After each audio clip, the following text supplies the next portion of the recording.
My son brought his new fiancée home for Thanksgiving dinner.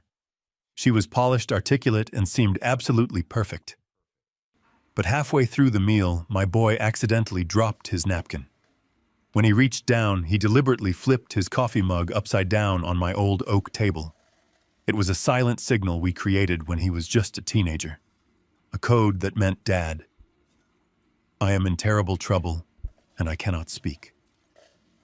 Before I continue this story of how a single dinner turned into a psychological war, let me know where you are watching from in the comments below.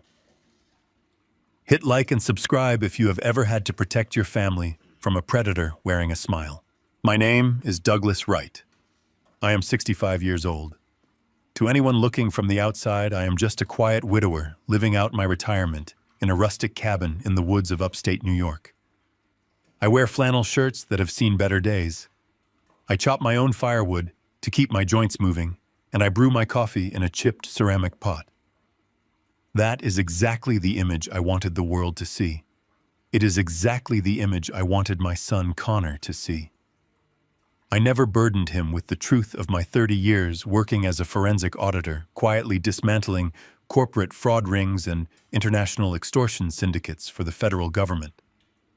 I made my millions silently burying them in secure trusts and retired in the shadows so my boy could have a normal, untainted life. When Connor called to say he was bringing Vanessa to our Thanksgiving dinner, I was genuinely thrilled. He was 32, a brilliant but soft-hearted software developer who had always struggled to find the right partner. But the moment Vanessa stepped onto my porch, the air in my home shifted. She wore a tailored cashmere coat and pristine leather boots that practically sneered at my muddy welcome mat. She was undeniably beautiful, but her eyes scanned my cabin with the rapid, calculating precision of a real estate appraiser. Connor, my usually vibrant and confident son, looked like a ghost. His skin was unnaturally pale, his shoulders were hunched, and his eyes constantly darted toward her for approval before he spoke a single word. I served up a classic roasted turkey with homemade stuffing gravy and cranberry sauce. I poured the wine, playing the part of the gracious, simple host. Vanessa barely ate. She pushed the food around her plate with the tines of her fork, as if inspecting it for contamination. She laughed a high musical laugh that held absolutely no warmth, dominating the conversation, while Connor stared blankly at his plate. "Doug, this cabin is so charmingly quaint," she said, her voice dripping with condescension as she surveyed my living room. "It must be so incredibly difficult for a man your age to keep up with the maintenance all alone out here in the middle of nowhere. Have you ever considered that it might be time to downsize to a place with proper modern amenities? Perhaps an assisted living community where someone else can cook meals that are a bit more refined." Every phrase was a tiny poisoned needle stabbing at my independence. I kept my expression mild. I chewed my turkey, slowly leaning into the role of the harmless, slightly hard-of-hearing retiree she clearly thought I was. "I am doing just fine, Vanessa," I replied with a warm, oblivious smile.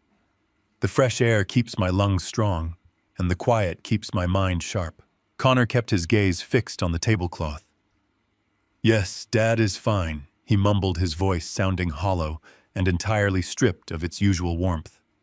Vanessa reached over and patted Connor's hand with fingers that looked like manicured claws. "Of course, honey," she cooed, her tone sickly sweet. "But we have to be realistic about his future. We have our own lives to build now. We cannot be tied down by unnecessary burdens." She stood up from the table, smoothing her designer skirt, and walked toward the hallway to inspect a collection of landscape paintings. She loudly critiqued the brushwork, making sure I could hear her dismissive sighs from the dining room. The moment her back was fully turned, Connor flinched. He purposefully shoved his cloth napkin off his lap, watching it flutter to the hardwood floor. As he bent down supposedly to retrieve it, his trembling hand shot out and grabbed his half-full coffee mug. He flipped it completely upside down on the oak table. Dark, hot coffee spilled across the polished wood, dripping steadily onto the floorboards. He did not look at me. He just grabbed his napkin and sat back up, his face completely devoid of blood. My chest tightened. Decades of hunting corporate sharks had trained my heart rate to remain steady under intense pressure. but seeing my own son execute our emergency protocol nearly broke my carefully constructed facade. When Connor was 16, he got mixed up with a bad crowd that tried to force him into a dangerous situation. I taught him the upside-down mug trick that very night. I told him if you are ever in a room where you are trapped, threatened, or simply cannot speak freely, flip a cup. I will ask no questions, and I will get you out safely. He had not used that signal in 16 years. I knew I could not react openly. Vanessa was a predator, and predators sense sudden shifts in behavior. I grabbed a kitchen towel, letting out a loud, exaggerated groan, typical of an old man with bad knees. "Oh, look at this mess," I chuckled, shuffling heavily over to his side of the table. "Let me get that, son." My hands are not as steady as they used to be either. Getting clumsy in my old age. I casually flipped the mug right side up, wiping the spilled coffee with a heavy-handed sweeping motion, hiding his desperate message beneath the guise of a senior citizen's accident. I thought I was fast enough, but as I tossed the stained towel onto the table, I caught a reflection in the antique hallway mirror. Vanessa had turned her head. She had seen the tail end of the exchange. Her sweet, polite smile completely vanished. For a fraction of a second, her face hardened into a mask of pure, calculating malice. It was the exact kind of look I had seen on cartel accountants just before a violent liquidation. The mask of a woman who realizes her control is being tested. She walked back into the dining room, her heels clicking sharply against the wood. The musical lilt was entirely gone from her voice. "Doug," she said, her tone flat and commanding. "You seem remarkably confused today. Spilling drinks, mishearing conversations. It is quite concerning for someone living in isolation." I blinked at her, adopting a look of mild, innocent bewilderment. "Oh, just a clumsy moment, my dear. Nothing to fuss over. We were just talking about the football game." "No, I insist," Vanessa countered, stepping dangerously close to my chair and looking down at me. Memory slips and loss of motor function are the first signs of rapid cognitive decline. I need to review your medication bottles right now. I am going to check your bathroom cabinet to ensure you are not slipping into dementia." Before I could utter a single word of protest, she turned on her heel and marched straight up the stairs toward my private quarters. I looked across the table at Connor. My son stared back at me, his eyes wide with a look of absolute, paralyzing terror. The heavy silence in the dining room was broken only by the rhythmic ticking of the antique grandfather clock in the corner. I sat there in my worn flannel shirt, staring across the table at the boy I had raised. Connor looked utterly broken. He kept his eyes locked on his cooling plate of turkey and stuffing. The air between us was thick with things unspoken. I could hear the sharp, deliberate click of Vanessa stepping onto the hardwood stairs. Her heels hit the steps with a measured cadence. It was not the casual wandering of a guest looking for a bathroom. It was the purposeful march of a predator securing her perimeter. I needed to know exactly what she was doing up there, but I could not break my character. To Connor, I was just an aging widower who was struggling to understand why his future daughter-in-law was being so rude. I let out a slow, tired sigh and slumped my shoulders further. I reached into the pocket of my slacks and wrapped my fingers around my smartphone. I kept my hand completely concealed beneath the edge of the table. Over 3 decades of tracking international embezzlers and phantom corporations had taught me that paranoia was just another word for adequate preparation. When I bought this rustic cabin, I spent an entire month wiring it with a military-grade surveillance grid. It was an entirely closed circuit system, completely invisible to any commercial scan. I knew the interface of the application by pure muscle memory. Without ever looking down or breaking my confused gaze, I unlocked the screen using my thumbprint. I swiped twice to the right and tapped the center of the glass to launch the security feed. Connor shifted uncomfortably in his chair. He opened his mouth as if he wanted to speak, but a slight creak from the floorboards above us made him snap his mouth shut. The fear radiating from my son was palpable. It made my blood run cold. I gave him a gentle, oblivious smile to reassure him that I suspected nothing. Meanwhile, my thumb navigated to the live feed for the second-floor hallway. I carefully slid the phone up just enough to glance at the screen while pretending to inspect a stain on my napkin. The high-definition color feed confirmed my suspicions immediately. Vanessa had completely bypassed the guest bathroom. She did not even glance at the medicine cabinet where my prescriptions were kept. Instead, she was walking straight toward the closed door of my private study. I watched her slide a slender device from her cashmere coat. With a few swift movements, she bypassed the simple lock on the study door. She moved with terrifying efficiency. This was not a greedy girlfriend snooping out of idle curiosity. This was a trained operative executing a targeted data breach. I switched the camera feed to the lens concealed inside the smoke detector of my study. Vanessa moved straight to my mahogany desk. She did not waste time rummaging through the drawers blindly. She knew exactly what to look for. I watched her pull out a stack of manila folders I kept in the bottom right drawer. These were my decoy files. They contained heavily sanitized bank statements, basic tax returns, and property records for the cabin. It was just enough financial data to paint the picture of a comfortable but modest retirement. My real wealth, the offshore trusts, the corporate bonds, and the heavily encrypted digital assets were locked in a server vault, buried beneath the basement floor. She pulled a small, high-resolution camera from her pocket. It was not a normal cell phone. It was a dedicated document scanner. I watched the screen intently as she began photographing every single page of my tax returns. Her movements were rhythmic and practiced. Turn the page, snap a photo. Turn the page, snap a photo. She made sure to capture the account numbers, the routing details, and the property identification codes. She was building a comprehensive financial profile to steal my identity, or to drain what she assumed was my entire life savings. A cold, calculated anger settled deep into my chest. I had spent my entire professional career putting people exactly like her in federal prison. I knew her type. They isolate the vulnerable target, they extract the financial data, and they leverage it to destroy families. She had chosen the wrong family. But I could not let her know that yet. I slid my phone back into my pocket and slowly stood up from the table. I groaned and placed a hand on my lower back, putting on a perfect display of elderly fatigue. I think I need to fetch my reading glasses from the hallway. Connor, I muttered, keeping my voice soft and raspy. Connor practically jumped out of his chair. He looked desperate to move, to do anything to break the suffocating tension in the dining room. "Let me help you, Dad," he said, his voice shaking slightly. I shuffled out of this dining room and into the dimly lit hallway. The sound of Vanessa moving around upstairs was faint, but I knew she would be finishing up her photography session very soon. As we stood near the coat rack, Connor stepped unusually close to me. His back was facing the staircase, ensuring that his body completely blocked my hands from anyone looking down from above. He was sweating. His breathing was shallow and rapid. He did not say a single word. Instead, he reached into the pocket of his trousers and pulled out a small, crumpled piece of paper. His hand was trembling so violently that he almost dropped it. With a frantic, jerky motion, he grabbed my hand and shoved the crumpled receipt deep into my palm.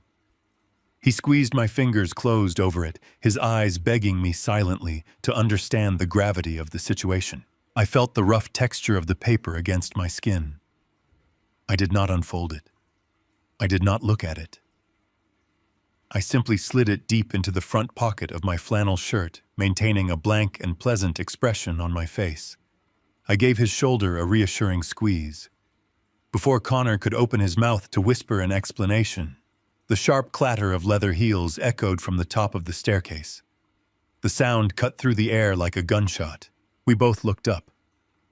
Vanessa was standing at the very top of the landing. The warm lighting of the hallway cast long shadows across her face. The designer coat was draped perfectly over her arm, and the document scanner was nowhere to be seen. Her posture was completely rigid, and her eyes were locked onto us with piercing intensity. The sweet, polite facade she had worn during the turkey dinner had vanished entirely. She looked down at my son with an expression of absolute ownership and cold authority. It was the look a warden gives a prisoner who has stepped out of line. "Connor, it is time to go." she stated coldly, her voice echoing down the wooden stairs. "Your father needs his rest." Her words were perfectly polite, but the underlying threat was unmistakable. She was not asking him to leave. She was commanding him to abandon me. Connor immediately lowered his head, his shoulders slumping in defeat.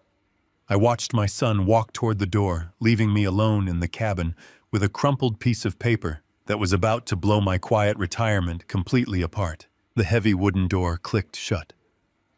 I stood motionless in the hallway, listening to the crunch of gravel as Vanessa drove my son away into the freezing November night. The moment the sound of their engine faded down the long, winding driveway, I let my hunched shoulders drop. The fragile, confused old man vanished instantly. I stood up straight, taking a deep breath of the quiet, cold air. I reached into the pocket of my flannel shirt and pulled out the crumpled piece of paper Connor had shoved into my palm. I walked into the kitchen and turned on the overhead light. My hands were perfectly steady. I smoothed the wrinkled receipt against the cold granite countertop. It was just a standard piece of paper from a local coffee shop, but the back was covered in Connor's frantic handwriting. The letters were jagged and rushed, pushed onto the paper with terrifying force. I read the words slowly, absorbing every syllable. She has my signature on a $3 million shell company loan. If I run, I go to federal prison. I stared at the blue ink. $3 million. Federal prison. A cold, calculating silence settled over my mind as the puzzle pieces snapped into place. Connor was not staying with Vanessa out of blind love or naive devotion. He was a hostage. She had framed him, setting him up as the fall guy for a massive financial fraud. If he tried to leave her, or if he tried to warn the authorities, she would pull the trigger and let the federal government lock him away for decades. She had him trapped in a flawless, invisible cage. I folded the receipt and put it in my pocket. I did not panic. Panic is a luxury for the unprepared. I walked past the dining room to the hallway closet. I pushed aside the heavy winter coats and pressed my bare hand against the seemingly solid oak paneling at the back. A concealed biometric scanner read my palm print. The wooden panel unlatched with a soft mechanical click, revealing a dark, narrow stairwell. I descended into the basement. The air down here was cool and dry, smelling faintly of ozone and electricity. At the bottom of the stairs, I unlocked a heavy steel door that looked like it belonged in a bank vault. I stepped inside and flipped the light switch. The room hummed to life. Rows of state-of-the-art servers blinked in the darkness, their cooling fans purring softly. A massive curved monitor illuminated the center of the room. This was my real sanctuary. For 30 years, I tracked ghost money for the government. I hunted phantom corporations and offshore syndicates that thought they were untouchable. I retired to the woods to give my son a quiet life, but I never dismantled my network. I sat down in the leather executive chair and woke up the terminal. My fingers flew across the keyboard, bypassing commercial security protocols and tapping directly into global financial registries. I needed a starting point. I pulled up Connor's public financial records to look for the anomaly. It took me less than 4 minutes to find it. A newly formed limited liability company registered out of Delaware. The company was named Apex Holdings. It was a classic shell structure designed to look like a legitimate software venture capital firm, but functioning entirely as a money laundering vehicle. I dug deeper, slicing through the layers of corporate obfuscation. Vanessa was good. She had buried the ownership details beneath 3 different proxy directors and routed the registration through a blind trust. But she was not dealing with a local bank investigator. She was dealing with the man who wrote the manual on asset tracking. I deployed a specialized tracing algorithm I developed during my final years in the agency. The code began sifting through thousands of wire transfers, looking for the specific digital signature of her offshore accounts. While the algorithm worked, my mind raced. Vanessa was accelerating her timeline. Her aggressive behavior upstairs, pretending to check my medicine cabinet, was a clear indicator that she was preparing to isolate me. She wanted to establish a narrative that I was losing my mind. If she could convince Connor that I was a danger to myself, She could cut me out of his life completely, leaving him with no outside support. But Connor had flipped the mug. He had asked for help. That meant she had not broken him entirely. He was terrified, but he was still fighting. A sharp chime echoed from the computer speakers. The trace was complete. I leaned forward, staring at the data cascading across the screen. What I saw made my jaw clench. Apex Holdings was not just a static shell company waiting for a payout. It was actively operating. Right at this very moment, the company was initiating a series of microtransfers. They were siphoning money out of Connor's personal savings and business accounts, routing the cash through a dozen cryptocurrency tumblers before depositing it into an untraceable account in the Cayman Islands. She was bleeding him dry right in front of my eyes. I watched the numbers drop on the screen. $10,000 here, $20,000 there. She was systematically liquidating his life. She knew Connor was reaching his breaking point. She was cashing out, preparing to vanish, and leave him holding the bag for the $3 million fraudulent loan. I reached for the keyboard, preparing to execute a remote freeze on Connor's accounts. I could lock down his assets using a federal backdoor protocol and stop the bleeding immediately. I wanted to protect my son. But before my fingers could touch the keys, a red priority alert flashed across my secondary monitor. It was an automated notification from the county clerk office. I had set up a monitoring script years ago to track any legal inquiries regarding my own identity and property. I opened the alert and my heart stopped beating for a fraction of a second. Apex Holdings. The exact same shell company draining my son's life had just filed a formal legal document with the county court. I pulled up the digitized file. It was a comprehensive power of attorney declaration. The document claimed that I, Douglas Wright, was suffering from advanced cognitive decline and was no longer capable of managing my own affairs. The authorized signatory, the person granted complete legal control over my life and my medical decisions, was listed as Vanessa Sterling. I stared at the screen, processing the sheer audacity of her move. But that was not the worst part. Attached to the fraudulent power of attorney was a secondary filing. It was a massive commercial lien placed directly against my estate. She was using the fake legal authority to borrow heavily against the value of my property. The true shape of her plan finally became clear. Connor was not her primary target. Connor was just the entry point. She had used him to get close to me. She assumed I was a vulnerable, lonely old man sitting on a piece of prime real estate worth hundreds of thousands of dollars. She was trying to strip my son of his savings, frame him for federal fraud, and use the fabricated medical emergency to steal my home right out from under me. The notification timestamp showed the documents had been filed less than 20 minutes ago, right while she was smiling at my dining room table and telling me I needed to downsize. She was moving with terrifying speed. If that lien was approved, the bank would transfer the funds to her shell company by tomorrow morning. She was going to take everything and leave my son to take the fall. I sat back in my chair, letting the soft blue light of the monitors reflect off my face. Vanessa thought she had trapped a naive software developer and his helpless, senile father. She thought she was running a flawless game. She had no idea she had just walked into a minefield.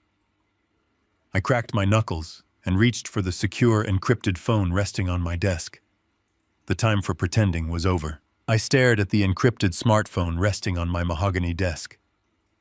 The screen cast a pale blue glow across the dark basement vault, illuminating the heavy steel door I had locked behind me. Calling local law enforcement was completely out of the question. Local authorities would freeze the accounts with a loud public injunction. Vanessa would see the red flags immediately trigger her fail-safes and send my son to federal prison before the sun even came up. I needed surgical precision. I needed a ghost. I dialed a secure, heavy line that I had not used in over 5 years. The phone rang only twice before a sharp, awake voice answered on the other end. "Douglas, it has been a long time." It was Gabriel Foster. Years ago, Gabriel was an ambitious rookie analyst I took under my wing. Today he was a high-powered federal attorney operating at the absolute peak of the Department of Justice. He owed me his career, and he knew it. "Gabriel," I said, my voice low and steady in the quiet room. "I need a shadow quarantine on a commercial lien and a complete blackout on a shell company operating out of Delaware." Gabriel did not ask if I was sure. He did not ask why I was coming out of retirement at midnight on Thanksgiving. He only asked for the target. I gave him the details for the shell company. I explained the fraudulent power of attorney and the pending transaction against my estate. I heard the rapid clacking of a mechanical keyboard through the encrypted line. "Give me 60 seconds, Douglas," he muttered. "I am going through the federal backdoor channels. We cannot freeze it completely, or it will trigger a notification on her end. I am placing a bureaucratic quarantine on the routing numbers. To her syndicate, it will just look like a holiday weekend processing delay. The transaction will spin in a continuous loop, but the money will never actually move." The relief was immediate but brief. The financial hemorrhage was stopped, but Connor was still trapped in her web. With the money safely locked down, I turned my attention to the woman who was trying to destroy my family. I pulled up Connor public social media profiles on my secondary monitor. I found a high-resolution picture of the two of them from a recent vacation. I cropped Vanessa's face and ran the image through an advanced facial recognition algorithm I maintained on my private servers. The program bypassed standard search engines, diving deep into restricted databases, international watch lists, and flagged financial registries. The progress bar crept forward agonizingly slow. For 10 minutes, the screen showed no matches. She had scrubbed her digital footprint flawlessly. But nobody can erase everything. The algorithm finally caught a fragmented hit from a defunct European casino registry and pulled the thread. The monitor flooded with redacted files and security alerts. Vanessa Sterling did not exist. The woman who had just eaten turkey at my dining room table was a total fabrication. I scrolled through the data, my chest tightening with a mix of awe and absolute disgust. She was a professional extortionist, a ghost operating at the highest levels of white-collar crime. The system matched her face to 3 different aliases across 4 states. Her method of operation was brutally consistent. She targeted the emotionally vulnerable children of high-net-worth families. She would isolate them from their support networks, frame them for massive corporate frauds using forged signatures, and then extort the wealthy parents to cover the fabricated debts. Once she secured the payout, she vanished completely, leaving the ruined child to take the fall. She was not a greedy girlfriend. She was an apex predator, and she had chosen my son as her next meal ticket. I relayed the information to Gabriel. The silence on the other end of the line was heavy. "Douglas," he said, his voice thick with concern. "This is a highly organized syndicate. If she realizes her payout is blocked, she will not hesitate to burn Connor to the ground to protect herself." "I know Gabriel," I replied, eyes fixed on the mugshots of her previous aliases scrolling across my screen. "That is why we are going to make her believe she is winning." I told Gabriel to prepare a watertight federal indictment, but to hold it until I gave the signal. I hung up the phone and leaned back in my leather chair. The basement was quiet again. I had secured the perimeter, but the war was just beginning. A sudden flash of light caught my attention. It was not coming from the monitors. It was coming from the live security feed of my front driveway. My cabin sits at the end of a long, winding dirt road surrounded by dense woods. Nobody comes out here by accident, especially not in the middle of the night. I maximized the camera feed.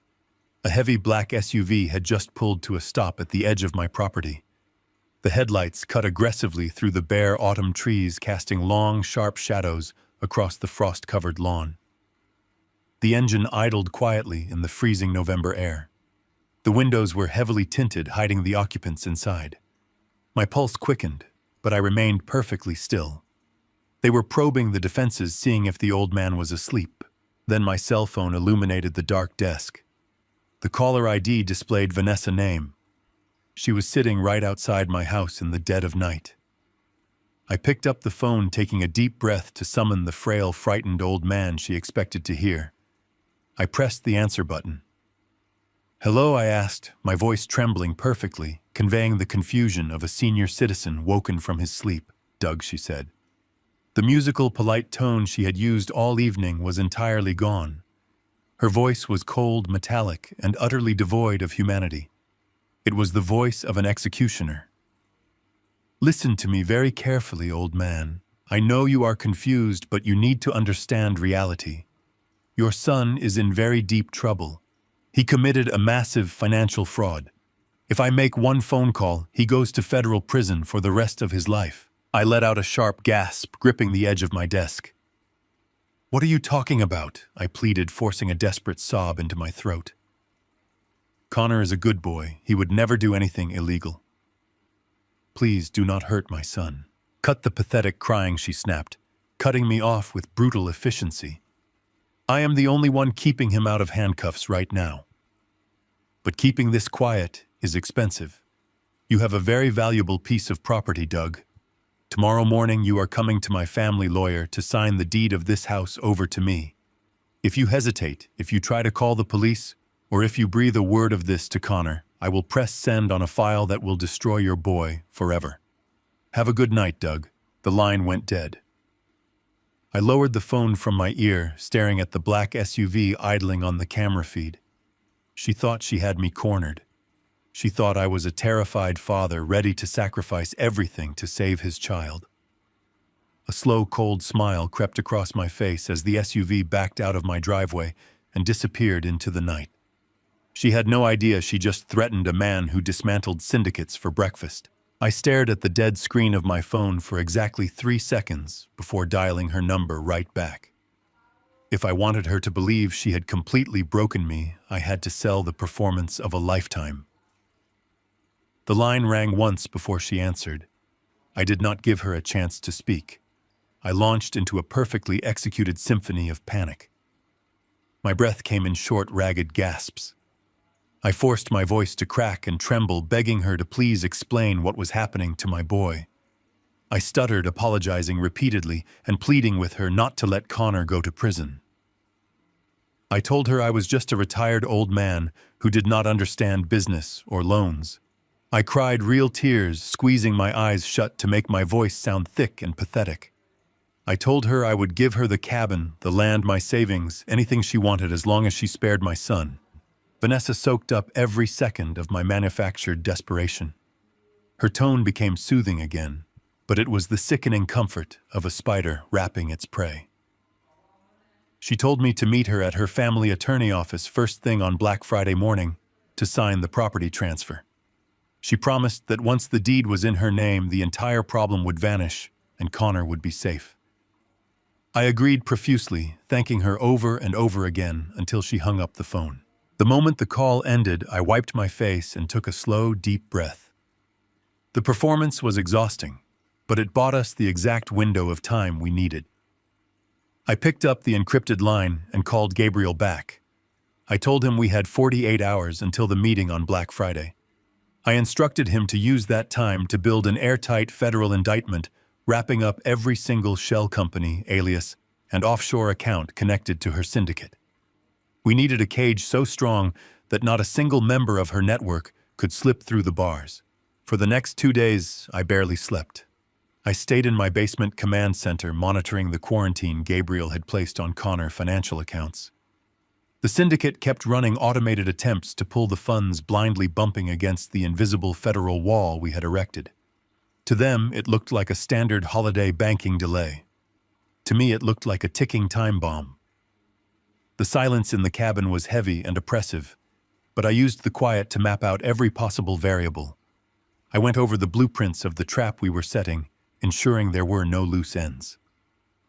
I ran background checks on every single name associated with Vanessa and her phantom corporations. I memorized faces, associates, and known locations. By the time Thanksgiving Thursday bled into Black Friday morning, I was ready. I dressed the part of a defeated man. I put on an oversized faded cardigan that made my shoulders look frail and stooped. I chose a pair of worn-out corduroy trousers and scuffed loafers. I did not comb my hair perfectly, leaving it slightly disheveled.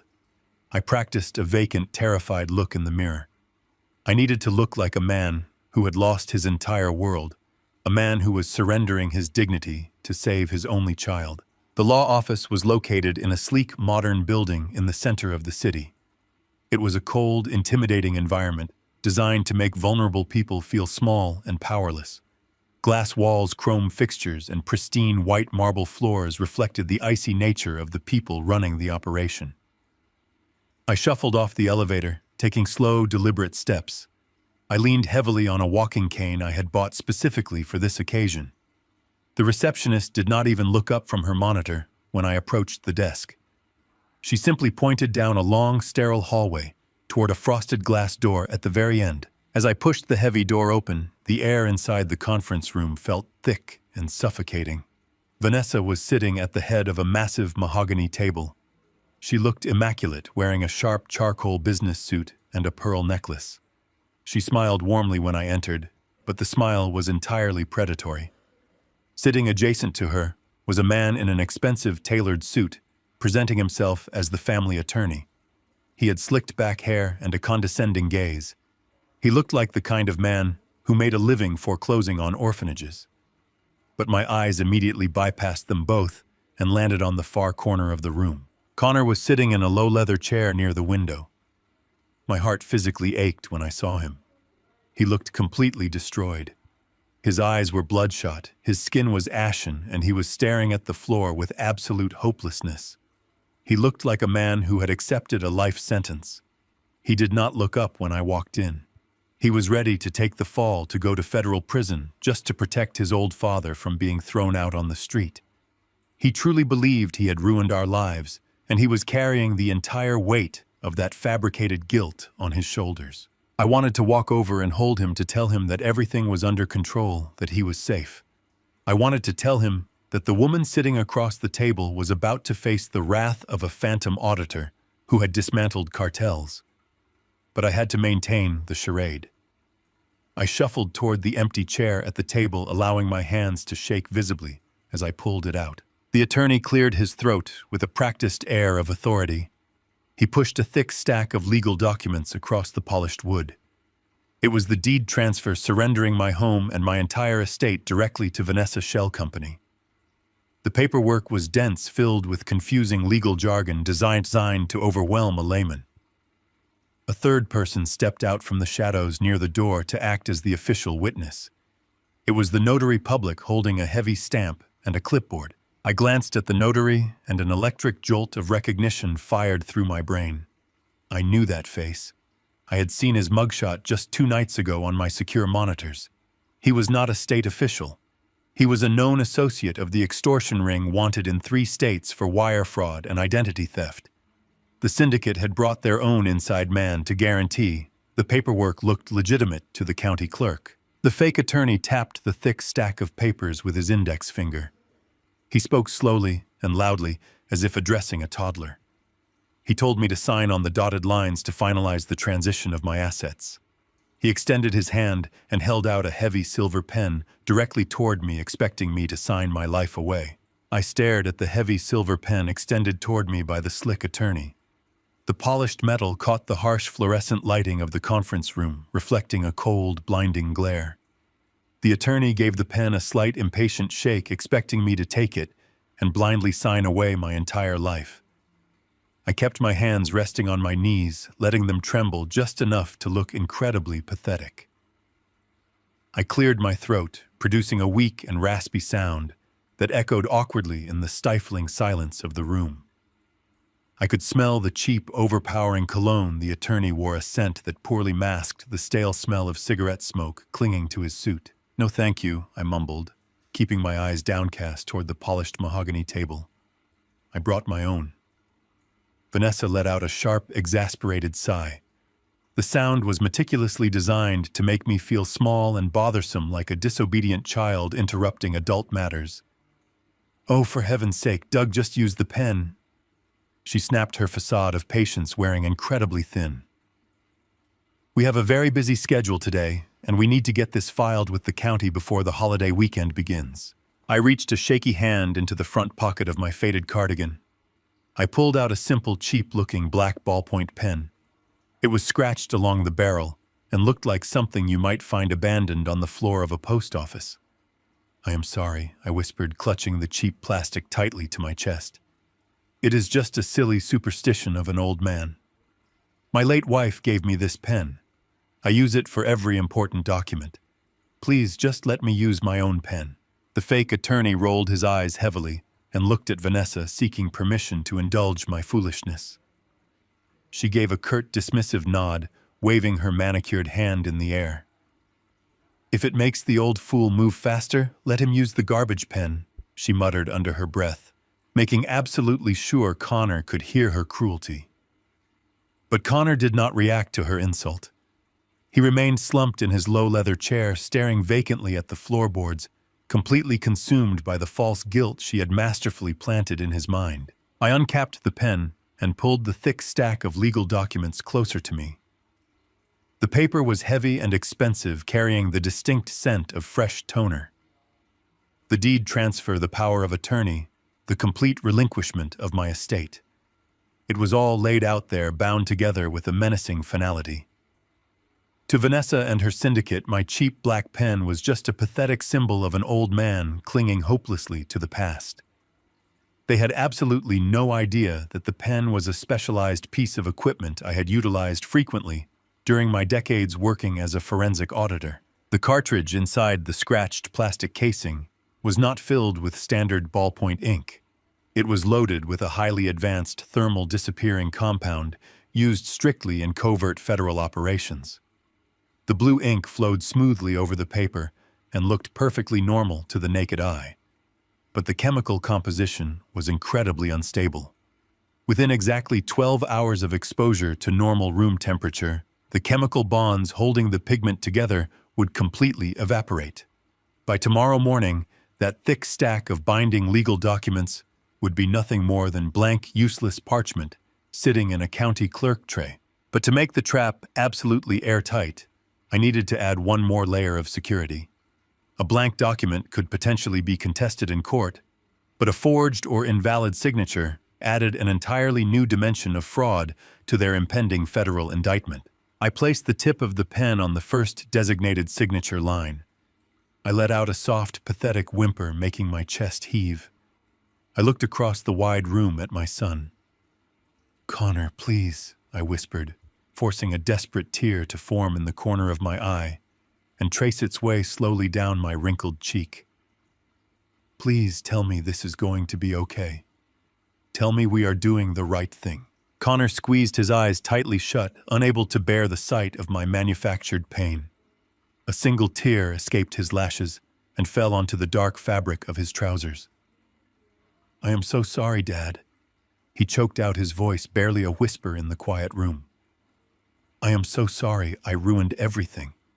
Just sign it. I will make it up to you, I promise." His genuine emotional agony twisted my heart, but I swallowed my protective anger and focused intensely on the task at hand. I looked down at the dotted signature line. My full legal name was printed meticulously beneath the blank space. Douglas Allen Wright. I pressed the pen firmly to the paper and began to write. I let my hand shake violently, making the cursive letters look jagged and uneven, as if drawn by a man terrified of his own actions. And as I formed the letters of my middle name, I deliberately misspelled it. I wrote Allen with 2 L's instead of 1. It was a highly subtle but intentional error.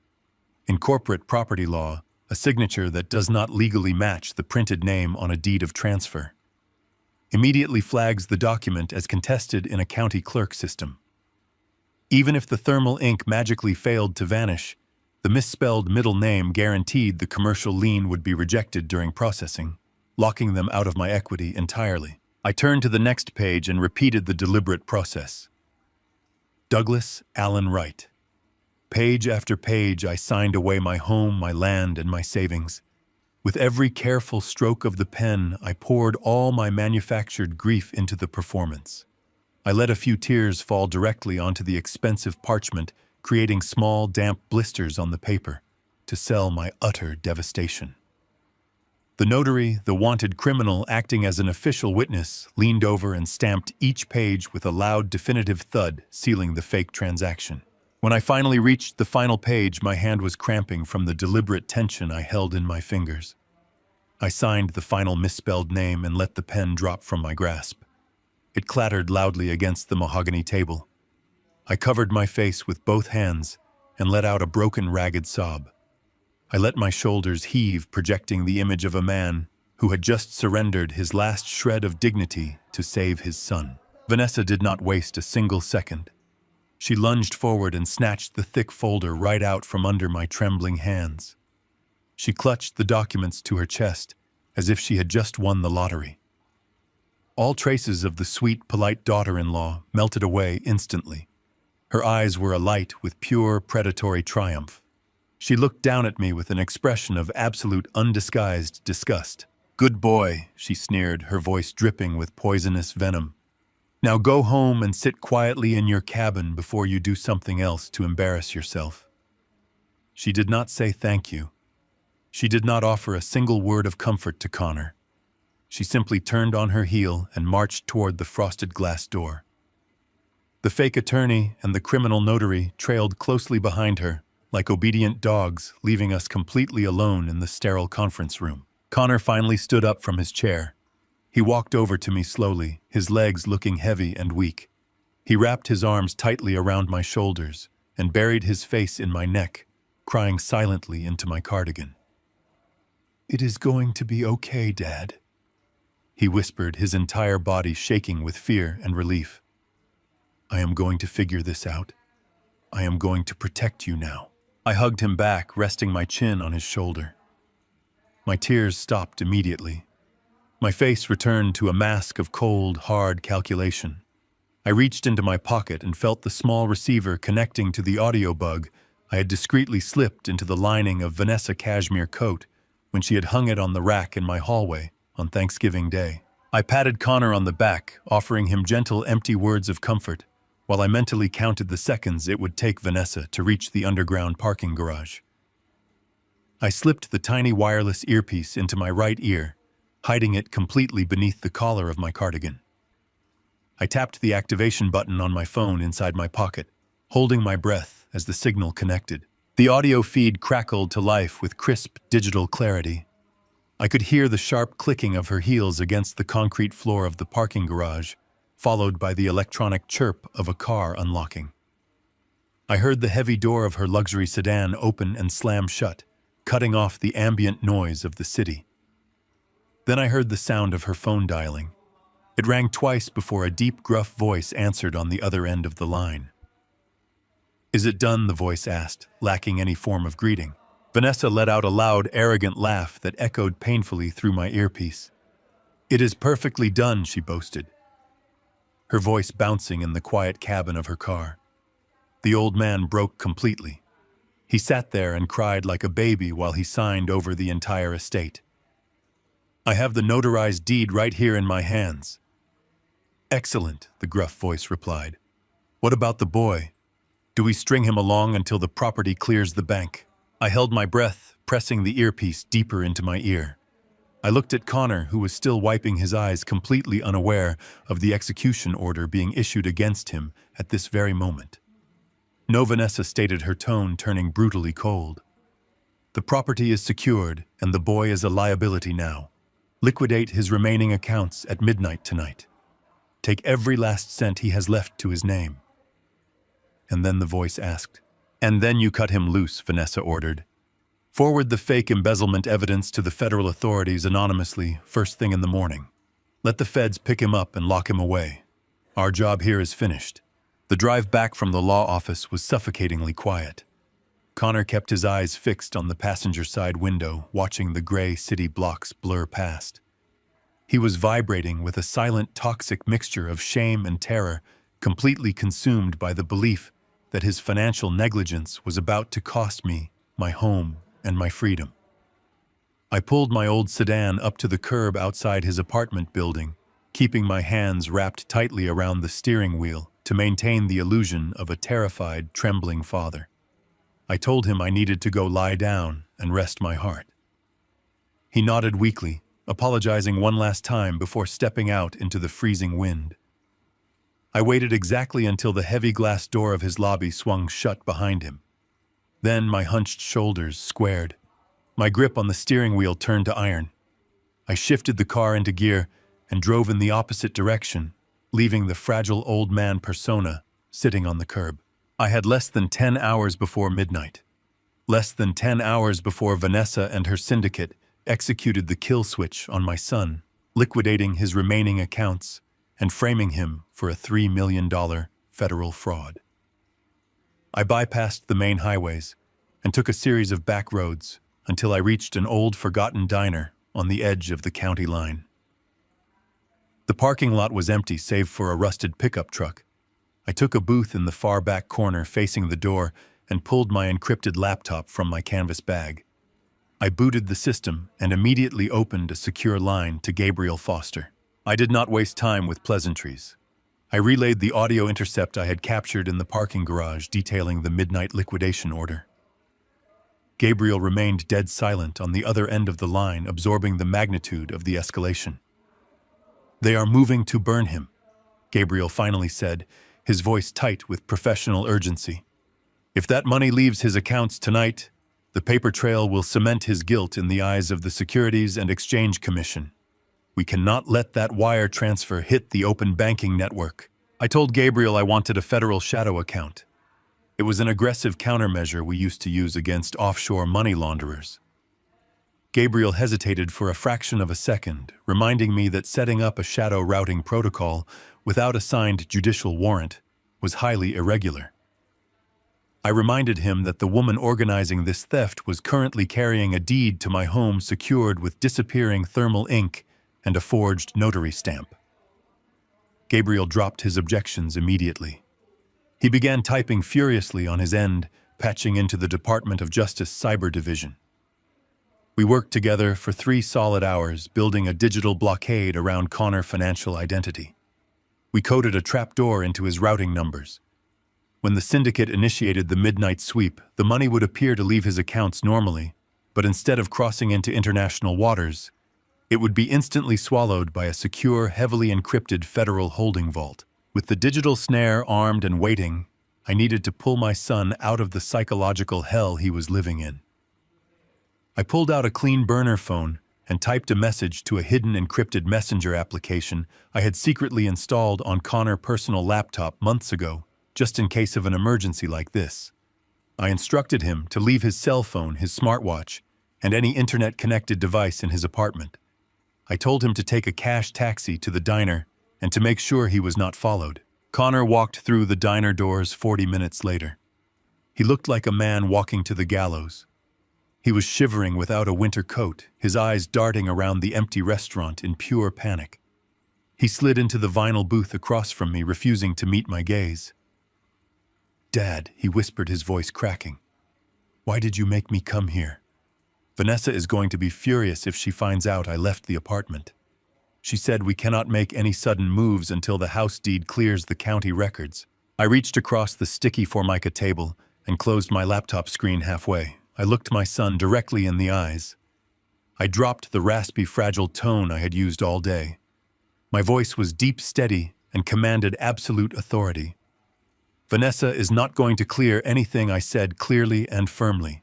And you are not going to federal prison." Connor blinked, staring at me in total confusion. He opened his mouth to ask if my mind was slipping, but I spun the laptop around and pushed it across the table toward him. I opened the main directory. I did not show him financial spreadsheets or complicated bank codes. I showed him a gallery of police mugshots. I showed him 3 different women, all possessing the same piercing eyes, the same perfect smile, and the same predatory bone structure. I watched my son read the different aliases attached to each photograph. "Her real name is not Vanessa Sterling," I explained, keeping my tone clinical and precise so he would not drown in panic. "She is a professional extortionist. She targets successful men, isolates them from their families, and uses their credentials to take out massive fraudulent corporate loans. The $3 million shell company debt hanging over your head is not real, Connor. It is a highly sophisticated forgery. You did not mismanage your software firm. You did not accidentally commit wire fraud. You were targeted, you were groomed, and you were perfectly framed. Connor stared at the screen as if it were a venomous snake. His chest began to heave as his brain desperately tried to reconcile the loving woman he wanted to marry with the cold, calculating criminal staring back at him from the federal watch lists. He scrolled through the files, his hands shaking violently as he read the police reports from the previous victims. Men who had been financially ruined, men who had taken their own lives because of the unbearable shame of the debts she had manufactured. But the loan, he stammered, clutching the edge of the table.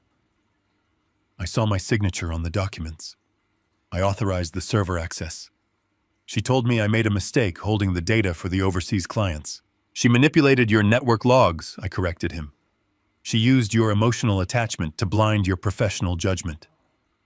She convinced you that you were a criminal so you would be too terrified to go to the authorities.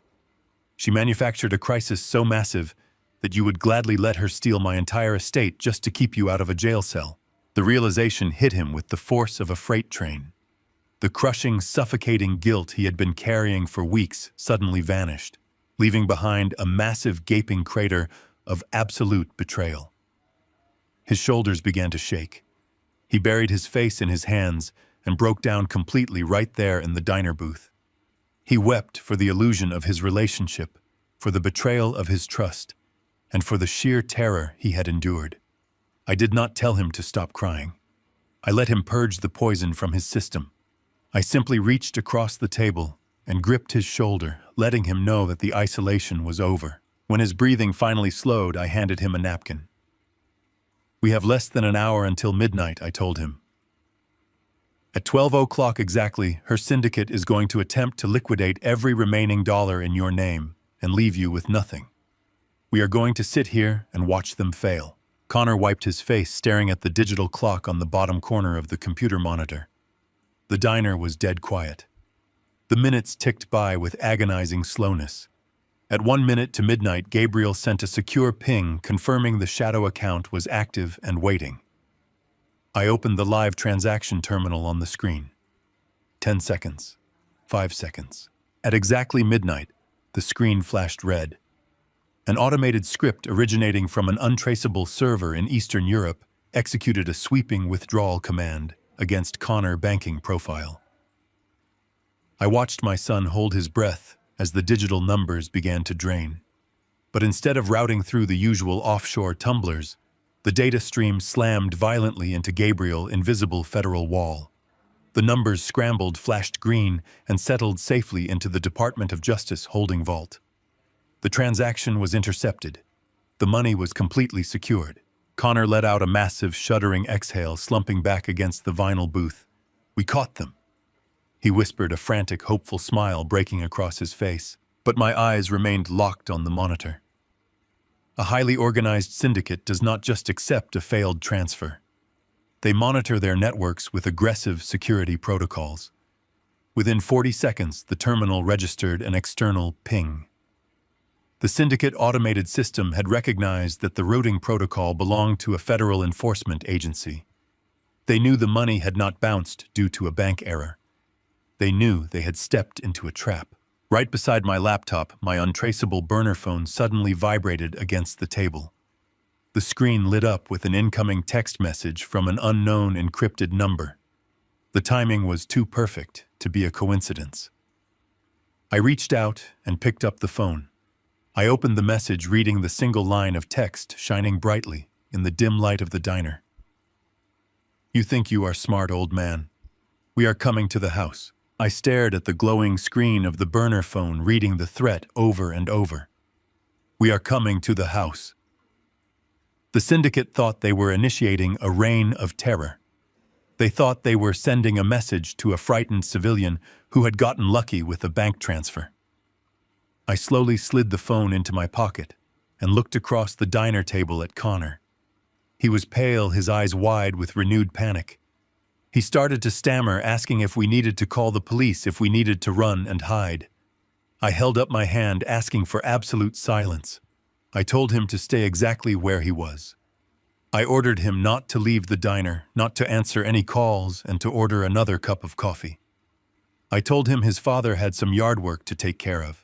I walked out into the freezing November night, leaving my son safely behind the warm glass windows of the diner.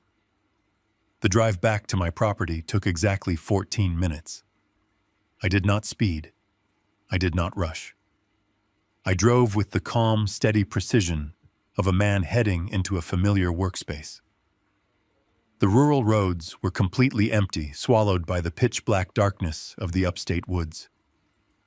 When I turned onto my long dirt driveway, the heavy iron gates stood closed and silent. I keyed the remote and drove my old sedan through, parking it out of sight behind the detached woodshed. The cabin was deadly quiet when I stepped inside. The air was cold and still. I walked straight to the hall closet and pressed my palm against the hidden biometric scanner. I descended into the basement vault, the hum of the servers greeting me like old friends. I did not sit at the computer terminal this time. I walked to a tall steel locker bolted to the far wall. I spun the combination dial and pulled open the heavy door. Inside, resting on a velvet rack, was a 12-gauge pump-action shotgun. I had not fired it in 10 years, but I kept it meticulously cleaned and oiled. I racked the slide, making sure the chamber was clear.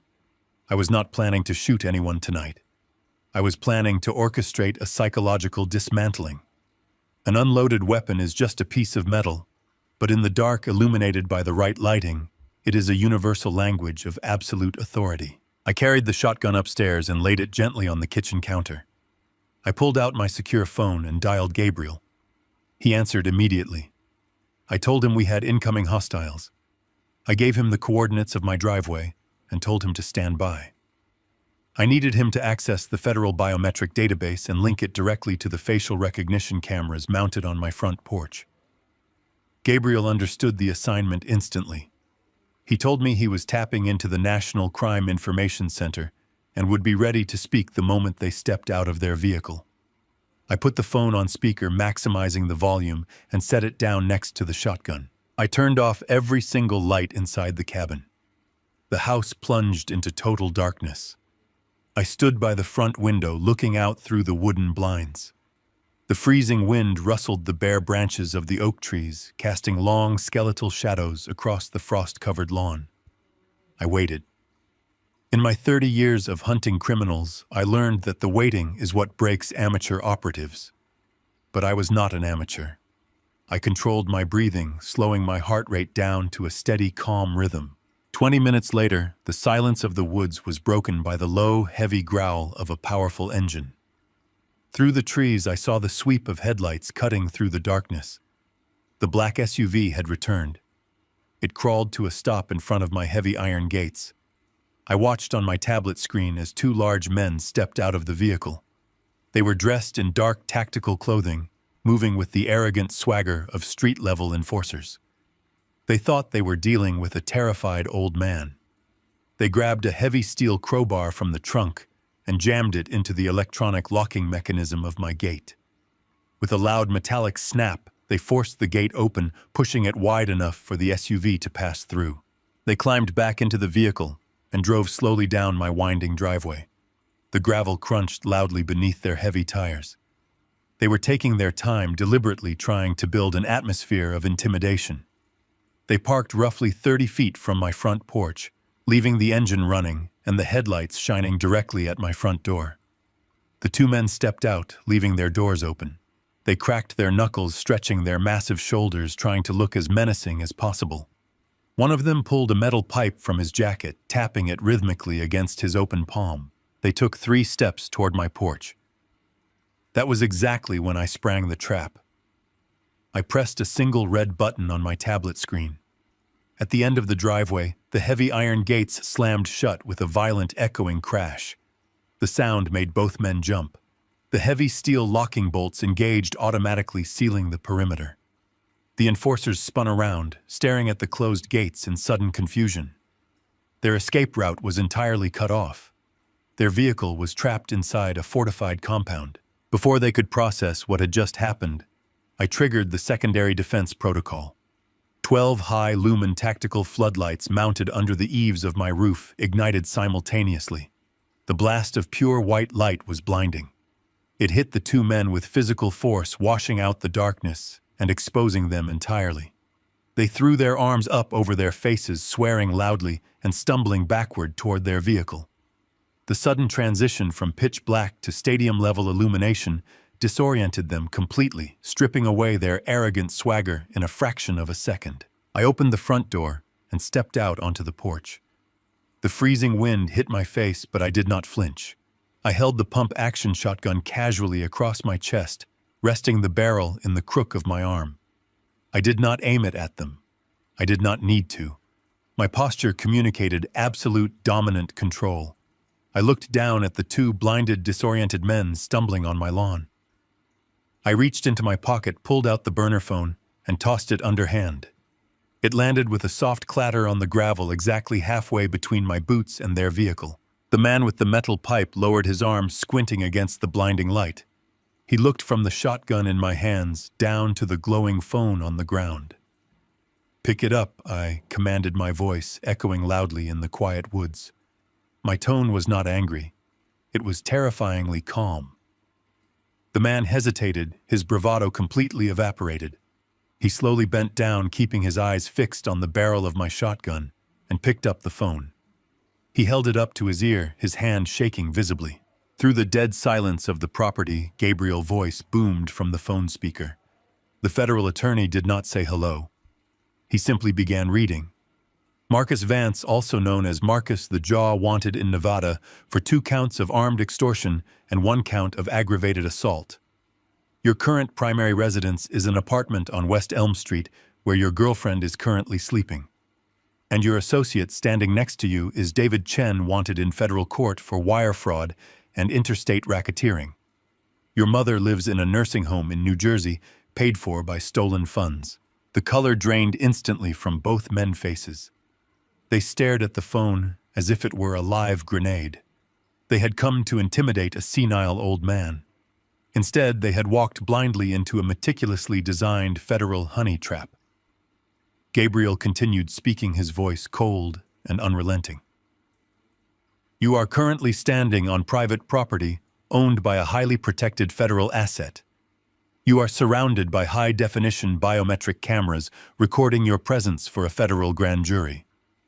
If you are not off this property in exactly 30 seconds, I am dispatching a tactical strike team to your exact coordinates and to the coordinates of your respective families. The man holding the phone dropped it as if it burned his fingers. The device hit the gravel and shattered. He did not look at me. He did not look at his partner. He simply turned and ran. He sprinted past the idling SUV, ignoring the open doors, and ran blindly toward the tree line. His partner dropped the metal pipe and followed immediately, scrambling over the frost-covered ground in absolute panic. They did not care about their vehicle. They did not care about their syndicate. They only cared about escaping the nightmare they had just stumbled into. I stood on the porch watching them scramble over the stone wall at the edge of the woods, tearing their dark clothing on the thorny brush as they vanished into the freezing night. The driveway was completely silent again, save for the low hum of their abandoned engine. I lowered the shotgun, resting the stock against the wooden planks of my porch. I breathed in the crisp, cold air, feeling a profound sense of satisfaction settling in my chest.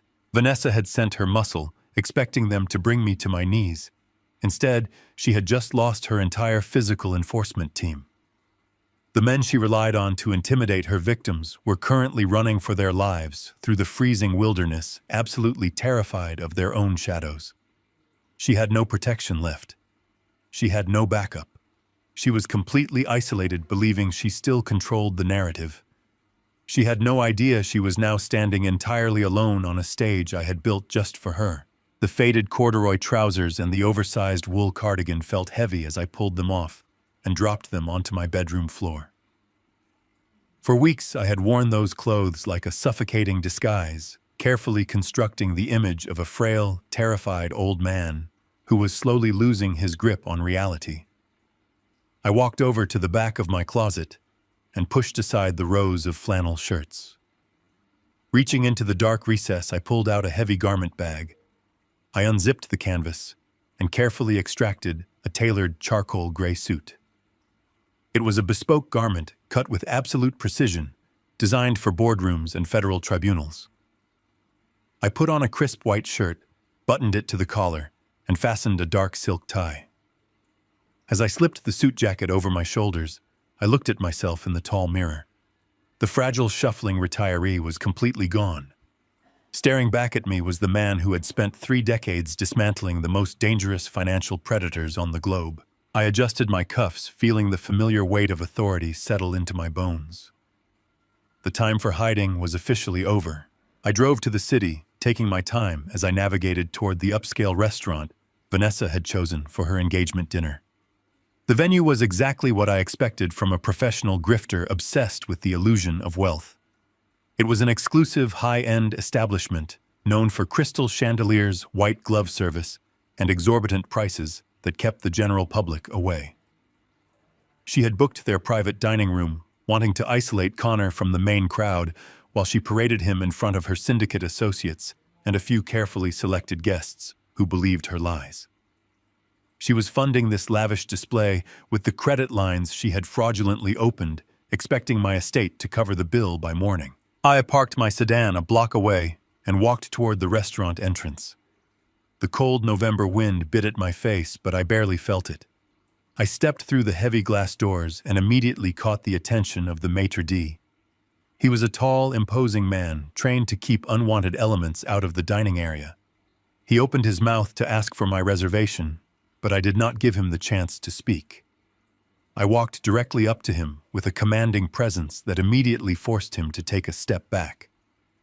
I reached into the inside pocket of my jacket and pulled out a thick, banded stack of $100 bills, placing it firmly on his podium. "I am not here to dine," I said, my voice low, smooth, and carrying a tone of absolute, undeniable authority. "My son is currently in the private dining room at the back of your establishment. In exactly 5 minutes, there is going to be a significant legal disruption inside that room. I am paying you to walk over to those heavy oak doors and lock them from the outside. You will not open them for anyone under any circumstances until federal agents arrive to secure the premises. Do we understand each other?" The manager looked down at the stack of cash and then up at my eyes. He swallowed hard, recognizing instantly that he was dealing with a situation far above his pay grade. He nodded slowly, discreetly, sweeping the money off the podium and sliding it into his pocket. "Consider the doors sealed, sir," he murmured, keeping his head bowed respectfully. I walked past the main dining area, ignoring the clinking of crystal glasses and the soft murmur of wealthy patrons. The private dining room was located at the end of a long, dimly lit corridor. I did not knock. I simply turned the brass handle and pushed the heavy oak doors open, stepping inside just as the manager quietly moved to secure the locks behind me. The atmosphere inside the room was thick with expensive perfume and the smell of roasted lamb. Champagne bottles sat chilling in silver buckets. Connor was seated near the center of the long table, looking absolutely miserable. His skin was pale and his eyes were hollow, staring down at a plate of untouched food. He looked like a prisoner of war who had completely given up hope. Beside him sat Vanessa, radiating a sickening aura of triumphant joy. She wore a stunning crimson dress that commanded attention, laughing brightly at a joke made by one of her fake relatives seated across the table. The moment I stepped fully into the room, the laughter died instantly. The silence was swift and suffocating as every eye turned toward the doorway. Connor looked up and his breath hitched in his throat. He blinked repeatedly, staring at me in total disbelief. He was expecting the broken, weeping father he had left at the law office the previous day. He was expecting a shuffling victim. Instead, he saw a man standing tall, broad-shouldered, and dressed in a suit that cost more than Vanessa's entire counterfeit wardrobe. Vanessa froze her champagne glass, stopping halfway to her lips. For a fraction of a second, genuine confusion flashed across her perfect features. She looked me up and down, trying to reconcile the sharp, powerful figure standing before her with the crying old fool who had blindly signed away his house with a cheap plastic pen. But her arrogance quickly overrode her instincts. She forced her sweet, condescending smile back onto her face, believing she still held the ultimate trump card. She thought she owned me. "Well, look who decided to join us," she announced, her voice echoing loudly in the quiet room. She stood up from her chair, smoothing her crimson dress and picking up her champagne flute.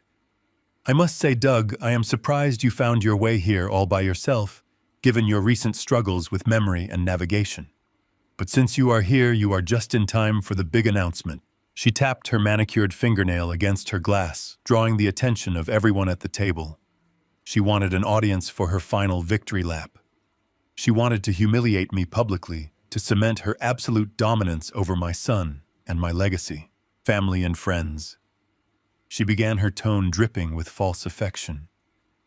"We are gathered here tonight to celebrate not just an engagement, but the securing of our future.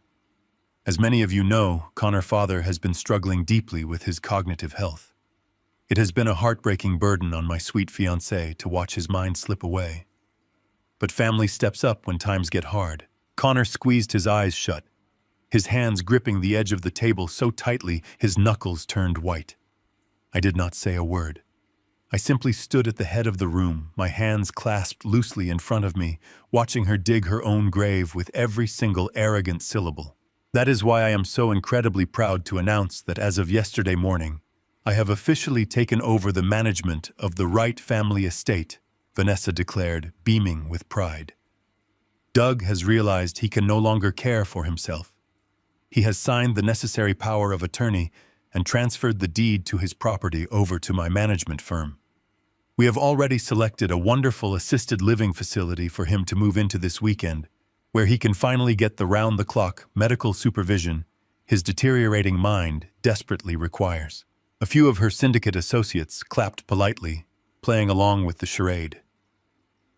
Vanessa reached down to the empty chair beside her and picked up a thick, leather-bound portfolio.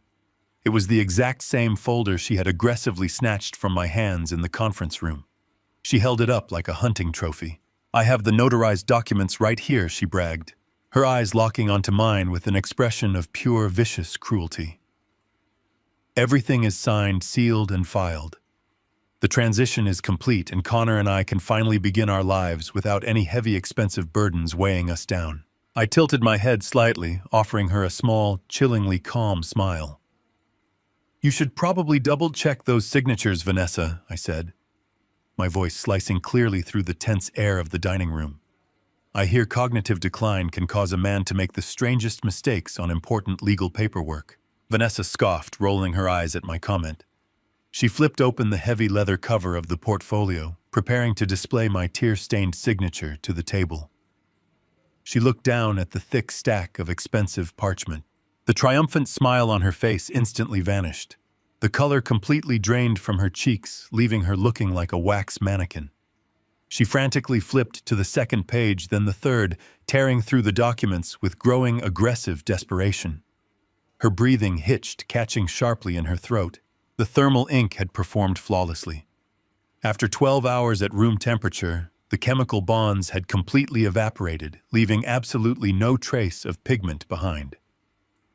Every single signature line was entirely empty. The pages were immaculate, pristine, and completely devoid of any legal authority. The fraudulent deed, the power of attorney, the entire foundation of her master plan had simply vanished into thin air, leaving her holding a folder full of completely blank paper. She looked up slowly, her eyes wide with absolute bottomless horror, as she finally realized she had been outplayed. The silence in the private dining room was so absolute, you could hear the soft hum of the air conditioning.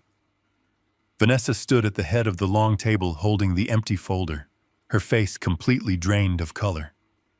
For 3 long seconds, she simply stared at the blank parchment, unable to comprehend how her flawless master plan had just evaporated into thin air. Then the survival instincts of a cornered predator kicked in. She dropped the folder onto the table and let out a forced, shaky laugh that sounded more like a dry heave. "Oh my goodness," she stammered, her eyes darting wildly around the room, trying to read the faces of her syndicate associates who were sitting frozen in their chairs. "Doug, sweetie, You must have brought the wrong folder from the house. You have been so confused lately getting your documents mixed up. Do not worry about it. We can just print fresh copies tomorrow." She turned to Connor, placing a hand on his shoulder in a desperate attempt to maintain her facade of control. "Connor, honey, tell your father to sit down. He is clearly having an episode and making a scene." Connor did not look at her. He did not pull away from her touch, but he kept his eyes locked on me, his face set in a mask of cold, hard clarity. He knew the truth now, and her attempts at manipulation only cemented the depth of her betrayal. I did not sit down. I stepped away from the doorway, walking slowly and deliberately toward the center of the room. I reached into the inside pocket of my tailored suit and pulled out a small black remote control.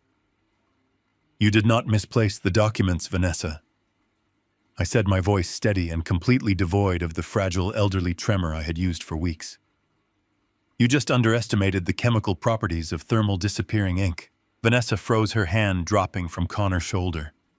The fake smile vanished, replaced by a look of dawning terror.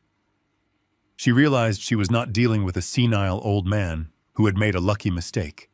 She was dealing with someone who had intentionally laid a trap.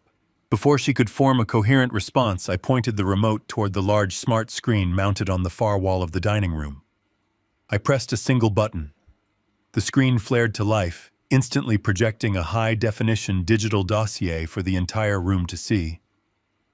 The first image was not a financial record. It was a police mugshot from 7 years ago. The woman in the photograph had darker hair and sharper features, but the predatory eyes were unmistakably the same.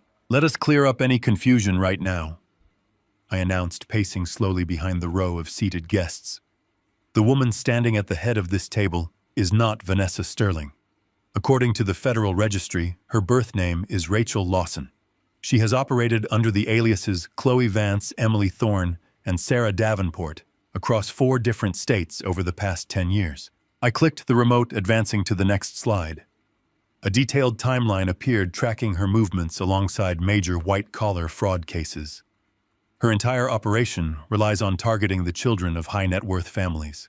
She isolates them, fabricates massive corporate debts using forged signatures, and then extorts the wealthy parents to cover the losses before vanishing without a trace. Vanessa took a step back, bumping hard against her chair. Her eyes were wide with panic, looking frantically toward the heavy oak doors at the back of the room. "This is a lie," she shrieked, her voice pitching into genuine hysteria. "This is a fabricated smear campaign.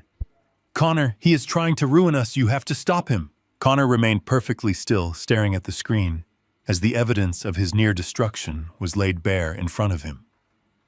I clicked the remote again. 2 new mugshots appeared on the screen. They were the faces of the older couple who had been sitting across the table pretending to be Vanessa, loving wealthy parents, and her family support network. I continued, my tone clinical and relentless. They are not retired real estate magnates from California. The man claiming to be her father is a known associate of an interstate extortion ring wanted for wire fraud. The woman playing her mother has 3 prior convictions for identity theft. They are hired actors paid to legitimize her cover story. The 2 syndicate members shoved their chairs back violently, the heavy wood scraping loudly against the floor. They did not try to deny the accusations. The absolute precision of the data displayed on the screen confirmed they had been compromised by a federal-level intelligence sweep. They abandoned Vanessa immediately, moving swiftly toward the double doors at the back of the room, desperate to escape the trap. They grabbed the brass handles and pulled hard. The doors did not move. They threw their combined weight against the heavy wood, shoving and twisting the handles with rising panic. The locks held firm.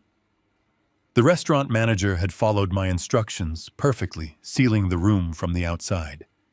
They were completely trapped in a cage of their own making. "You cannot hold us here," the fake father shouted, spinning around with a look of cornered aggression. "This is unlawful detainment. I will sue you for everything you have." I ignored his empty threat and focused my attention back on Vanessa. She was breathing heavily, her chest heaving as she desperately searched for a way out. She grabbed her designer purse from the table, clutching it to her chest like a shield. I clicked the remote one final time. The screen shifted from mugshots to a live feed of the federal shadow account Gabriel had established. And finally, I said, my voice dropping to a dangerous whisper. The $3 million shell company loan you used to terrorize my son. At exactly midnight last night, your automated systems attempted to liquidate Connor's remaining personal accounts to cover the fabricated debt. The money was routed directly into a secured holding vault monitored by the Department of Justice Cyber Division. The transaction is frozen. The offshore accounts connected to your syndicate have been flagged, and the digital trail leads directly back to the IP address of your personal laptop. Vanessa stared at this banking data displayed on the wall, her face completely slack. The realization that her entire financial network had been dismantled, that her leverage was gone, and that she was physically trapped in a locked room finally broke her. She let out a sharp, frustrated scream, dropping her purse onto the table. "This is not over," she hissed, her eyes blazing with pure, unadulterated venom. "You think you can just lock us in a room and project some stolen files? You have no legal authority to hold us here. I am leaving, and if you try to stop me, I will press charges for assault and kidnapping." She took a defiant step forward, but the sound of heavy footsteps stopped her dead in her tracks. The footsteps were not coming from the locked oak doors at the back of the room. They were coming from the swinging service doors that led directly into the restaurant kitchen. The doors pushed open smoothly. A tall, distinguished man in a sharp, tailored suit stepped into the private dining room. It was Gabriel Foster. He did not look like the young, ambitious analyst I had trained decades ago. He looked like the apex predator of the federal legal system. Flanking him on either side were two broad-shouldered federal agents wearing dark suits and carrying heavy tactical radios on their belts. Gabriel held a thick stack of manila folders in his hand. He surveyed the room with cold, calculating eyes, pausing briefly to nod respectfully in my direction before locking his gaze entirely on Vanessa. "I assure you, Miss Lawson," Gabriel said, his voice booming with absolute, terrifying authority. "The authority in this room is completely legally binding. I am Gabriel Foster, lead prosecutor for the Department of Justice White-Collar Crime Division, and I am holding a stack of federal subpoenas and arrest warrants with your actual name printed clearly on every single page." Gabriel Foster stood in the doorway like a monolith. The warm ambient lighting of the private dining room suddenly felt harsh and unforgiving. The two federal agents flanking him did not speak or move. They simply rested their hands near their tactical belts, their presence completely sealing the room. Vanessa stared at the heavy stack of subpoenas in Gabriel's hand. I watched her perfectly manicured fingers twitch.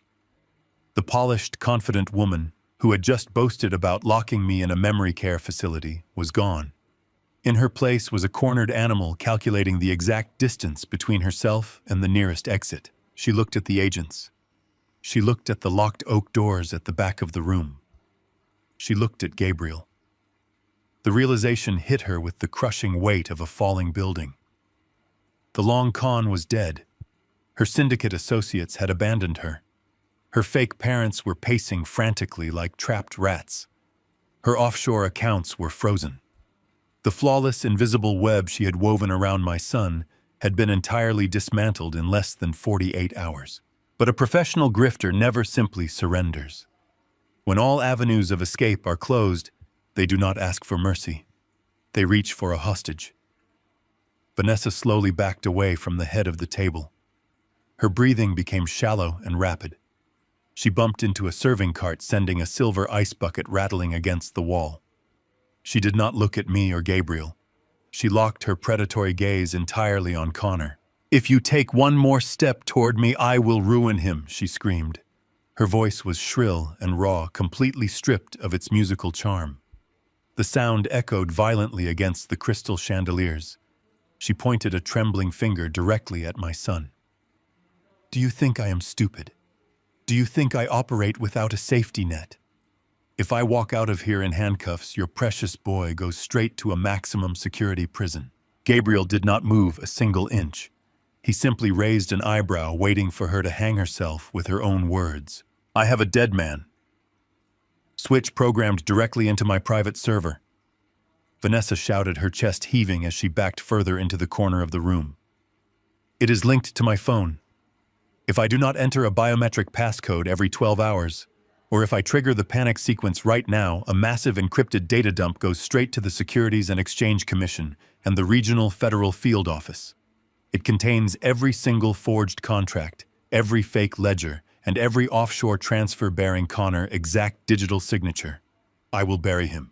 I will bury him so deep under federal fraud charges that he will never see the sun again. She was panting now, her eyes wide and manic. She reached out and grabbed her heavy designer purse from the table, clutching it tightly against her chest. My phone is right here, she threatened, her voice dropping to a desperate hiss. You let me walk out of that kitchen door right now. You let me get into a car and leave the city. If you try to stop me, I press one button and Connor's life is entirely over. I will drag him straight to hell with me. The room fell into a suffocating, dead silence. The federal agents looked toward Gabriel, waiting for a command. Vanessa stood in the corner, gripping her purse, her knuckles stark white, believing she still held the ultimate weapon of mutually assured destruction. She expected Connor to break. She expected him to fall to his knees and beg me to let her go. She expected the terrified, guilty victim she had spent months grooming to submit to her demands. But Connor did not beg. Connor did not cry. The heavy scrape of wood against the floorboards cut through the silence. Connor pushed his chair back and slowly stood up. He did not hunch his shoulders. He did not cast his eyes downward. He stood tall, pulling himself to his full height. He looked across the room at the woman who had terrorized his waking hours and haunted his sleep. The paralyzing fear that had gripped him since Thanksgiving Day was completely gone. In its place was a quiet, absolute clarity. You are not going to press anything, Connor said. His voice was not loud, but it carried a steady, resonant calm that commanded the entire room. It was the voice of a man who had finally woken up from a terrible nightmare. Vanessa blinked, staring at him in sheer disbelief. You do not understand what is at stake, you idiot, she spat, clutching the purse tighter. I will destroy you. Connor took a slow, deliberate step toward her. He did not look angry. He looked at her with a profound, clinical pity. The dead man switch only works if the authorities do not already have the original source code, Vanessa. Or should I say, Rachel. Her breath hitched in her throat. The sound of her real name coming from the man she thought she owned sent a visible shockwave through her body. Yesterday afternoon, while you thought I was sitting in my apartment, crying in fear, I was sitting in a diner with my father. Connor continued, his voice perfectly even. We did not just freeze your shell company. We packed up every single digital crumb of your operation. We packaged the fake ledgers, the forged signatures, the routing numbers, and the manipulated network logs. We took everything you built to frame me and we handed it directly to the cyber division of the Federal Bureau of Investigation. Vanessa shook her head rapidly, her eyes darting back and forth in frantic denial. No, she whispered. No, you do not know how to do that. You are too weak. I am a senior software developer, Connor replied, taking another step forward. You used my emotions to blind me, but you forgot what I actually do for a living. Once my father showed me your true identity and removed the psychological blindfold, it took me less than 3 hours to reverse engineer your entire extortion framework. He paused, letting the absolute finality of his words sink in. I submitted the complete evidence package yesterday, Connor said. I cleared my own name. I provided them with the original decryption keys, proving that my signature was entirely fabricated by an external source. The federal investigators already have the data dump you are threatening me with. But more importantly, they have the exact digital trace leading straight back to your private server. Your internet protocol address is red flagged across every single watch list in the country. Your dead man switch is completely useless. It is just a brick in a purse. Vanessa stared at him. The reality of her situation hit her with brutal, unforgiving force. The hostage she relied on was gone. The leverage she possessed was completely neutralized. She was a professional grifter who had built an empire on lies and manipulation, and she had just been outsmarted by the very man she considered her most pathetic victim. The psychological collapse was instantaneous. The polished, elegant woman completely shattered. She realized that the phone inside her purse was no longer a weapon against Connor. It was the final nail in her own coffin. The device held the cryptographic keys to her entire syndicate. It held the communication logs, the offshore account numbers, and the direct contacts of her criminal superiors. If the federal agents standing in the doorway confiscated that phone, she would not just go to prison for fraud. She would face decades of racketeering charges, and her own syndicate would likely have her killed for exposing their network. She needed to destroy the physical evidence. She needed to smash the device into 100 unrecognizable pieces to save herself from the deepest levels of federal prosecution. With a guttural, animalistic scream, Vanessa ripped the designer purse open. She plunged her hand inside, digging frantically for the smartphone. Her eyes were completely wild, dilated with pure, unadulterated panic. She found the device wrapping her fingers around the metal casing and yanked it free. She raised her arm high above her head, preparing to hurl the phone violently against the solid brick wall of the dining room, intending to shatter the motherboard into irreversible dust. But I was already moving. I did not move like a 65-year-old retiree with bad knees. I moved with the muscle memory of a federal operative who had spent a lifetime anticipating the desperate actions of cornered criminals. Before her arm could begin its downward arc, I closed the distance between us. I stepped directly into her personal space, completely invading her physical perimeter. I reached up and intercepted her descending arm. I grabbed her wrist tightly, twisting it just enough to instantly neutralize her leverage. I did not use excessive violence. I used perfectly calculated mechanical pressure. Vanessa gasped in shock as her arm was completely immobilized in the air. Her fingers involuntarily opened wide, responding to the targeted pressure on her nerve cluster. The smartphone slipped smoothly from her open palm. I caught the device effortlessly in my other hand before it could even begin to fall. I pinned her wrist, firmly holding her completely frozen in place as I secured the phone safely into the inside pocket of my tailored suit jacket. I released her wrist, letting her arm drop limply to her side. The expensive crimson dress she wore suddenly seemed far too large for her shrinking frame. She slumped backward into the heavy mahogany dining chair, gasping for breath, as if the oxygen had been sucked entirely from the room. She kept her eyes fixed on the black smartphone resting safely in my palm.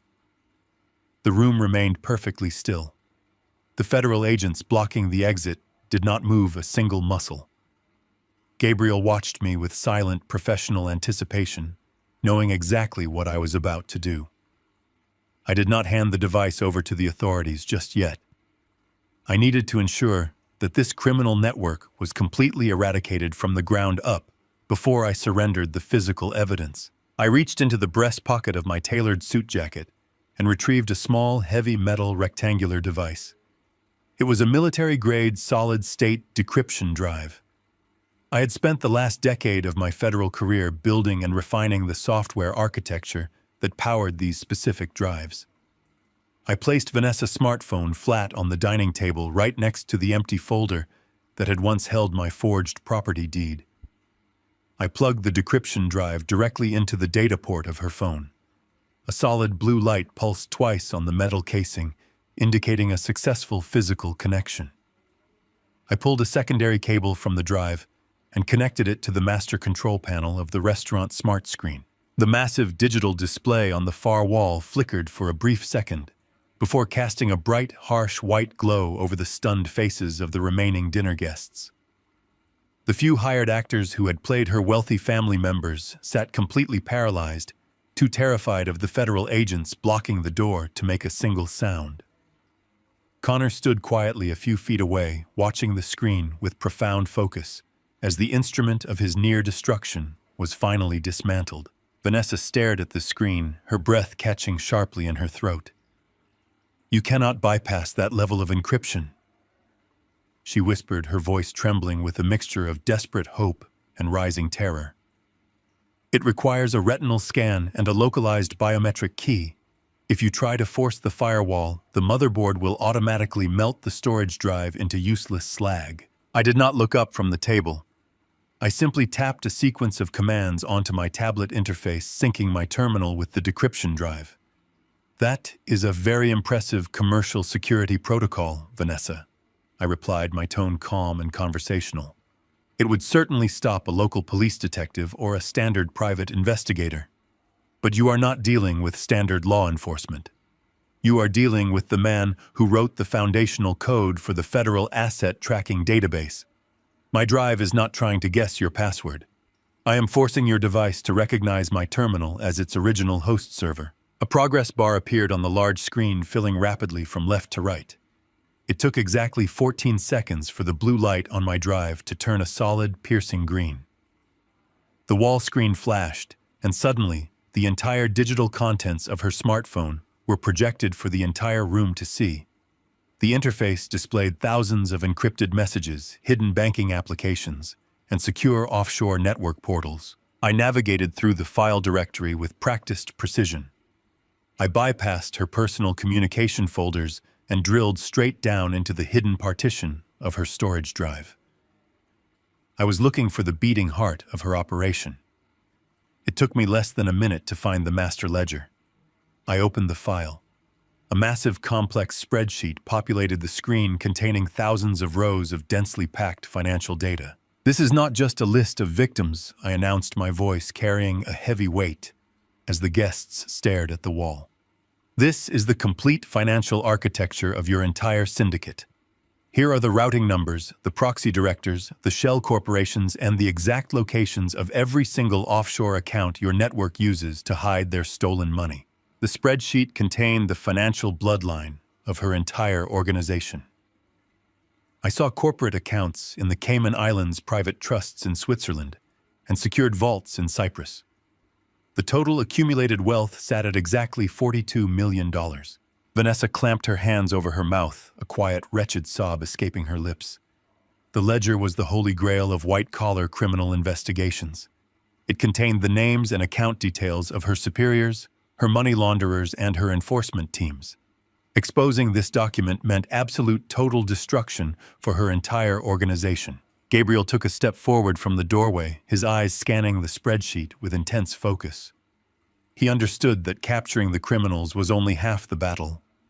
If we left the funds in play, the syndicate would use that money to bribe witnesses, hire elite defense teams, and eventually retaliate against my son, Douglas, he said, his voice echoing in the quiet dining room.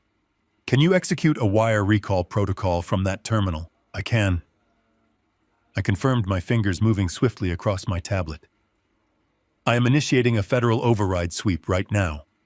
I am binding the offshore account routing numbers directly to the Department of Justice Secure Holding Trust." I initiated the command sequence. I bypassed the international banking delays by using the syndicate-owned automated laundering scripts against them. I essentially instructed their financial network to believe they were performing a routine internal consolidation transfer. On the massive wall screen, the balances of the offshore accounts began to move. "I want you all to watch this very closely," I instructed the room. The numbers shifted rapidly as millions of dollars were aggressively sucked out of the secure international vaults. I watched the accounts bleed out. 40 million, 30 million, 20 million. The money cascaded down the screen, routing through Gabriel Federal blockade and settling securely into the government holding trust. It took less than 3 minutes to completely wipe out a decade of organized extortion. The final balance on the screen hit absolute zero. The master ledger was completely empty. The syndicate was financially annihilated, down to the very last cent. Every dollar they had stolen, every dollar they had hoarded to protect themselves from prosecution, was gone. I severed the connection and unplugged my decryption drive, sliding it quietly back into my jacket pocket. Vanessa sat frozen in her chair. Her eyes were completely vacant, staring at the zero balance on the screen. The reality of her total ruin crashed over her. She had no money to hire elite defense attorneys. She had no hidden funds to orchestrate an escape. She was completely and utterly bankrupt. The arrogant predator who had sat at my dining table demanding my home was gone. She was nothing more than a ruined criminal facing decades in a federal penitentiary. I reached out to pick up her smartphone from the table, intending to hand the physical evidence over to Gabriel. As my fingers brushed the glass casing, the screen suddenly lit up. The device vibrated harshly against the polished mahogany wood, emitting a sharp electronic chime that pierced the heavy silence of the room.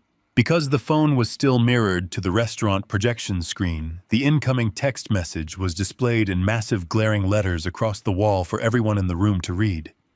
The message was sent from an untraceable encrypted number. It contained exactly 2 sentences. "You exposed the network. You are a dead woman." Vanessa slowly raised her head, looking away from the wall and staring directly into my eyes. The color completely vanished from her face, leaving her skin a sickly, translucent white.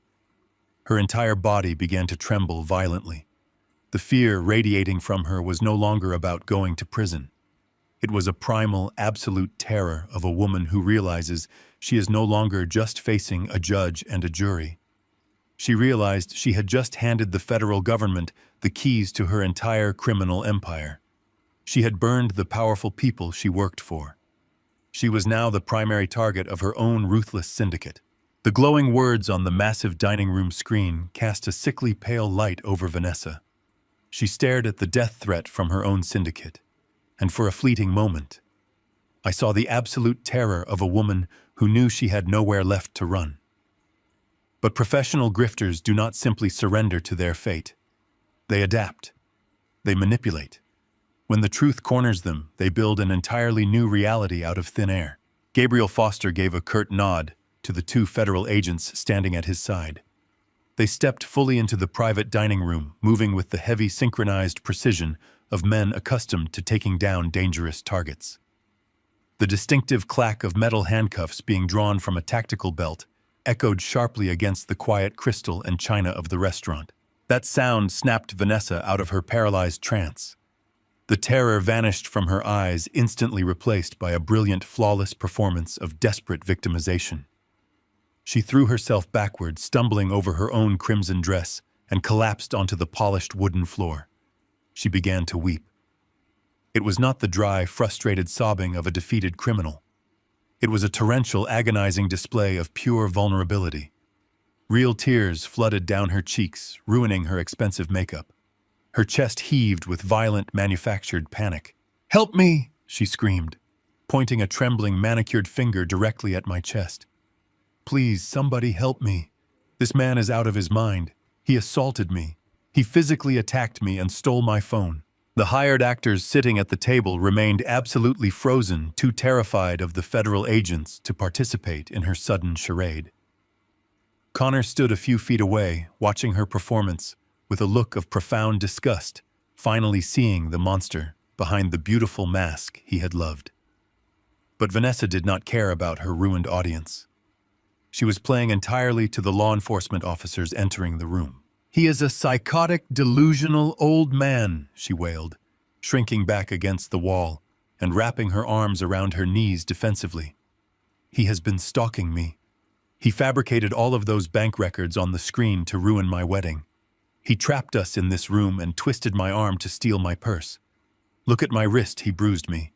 I demand that you arrest him right now." At that exact moment, the heavy oak doors at the back of the dining room were pushed open again.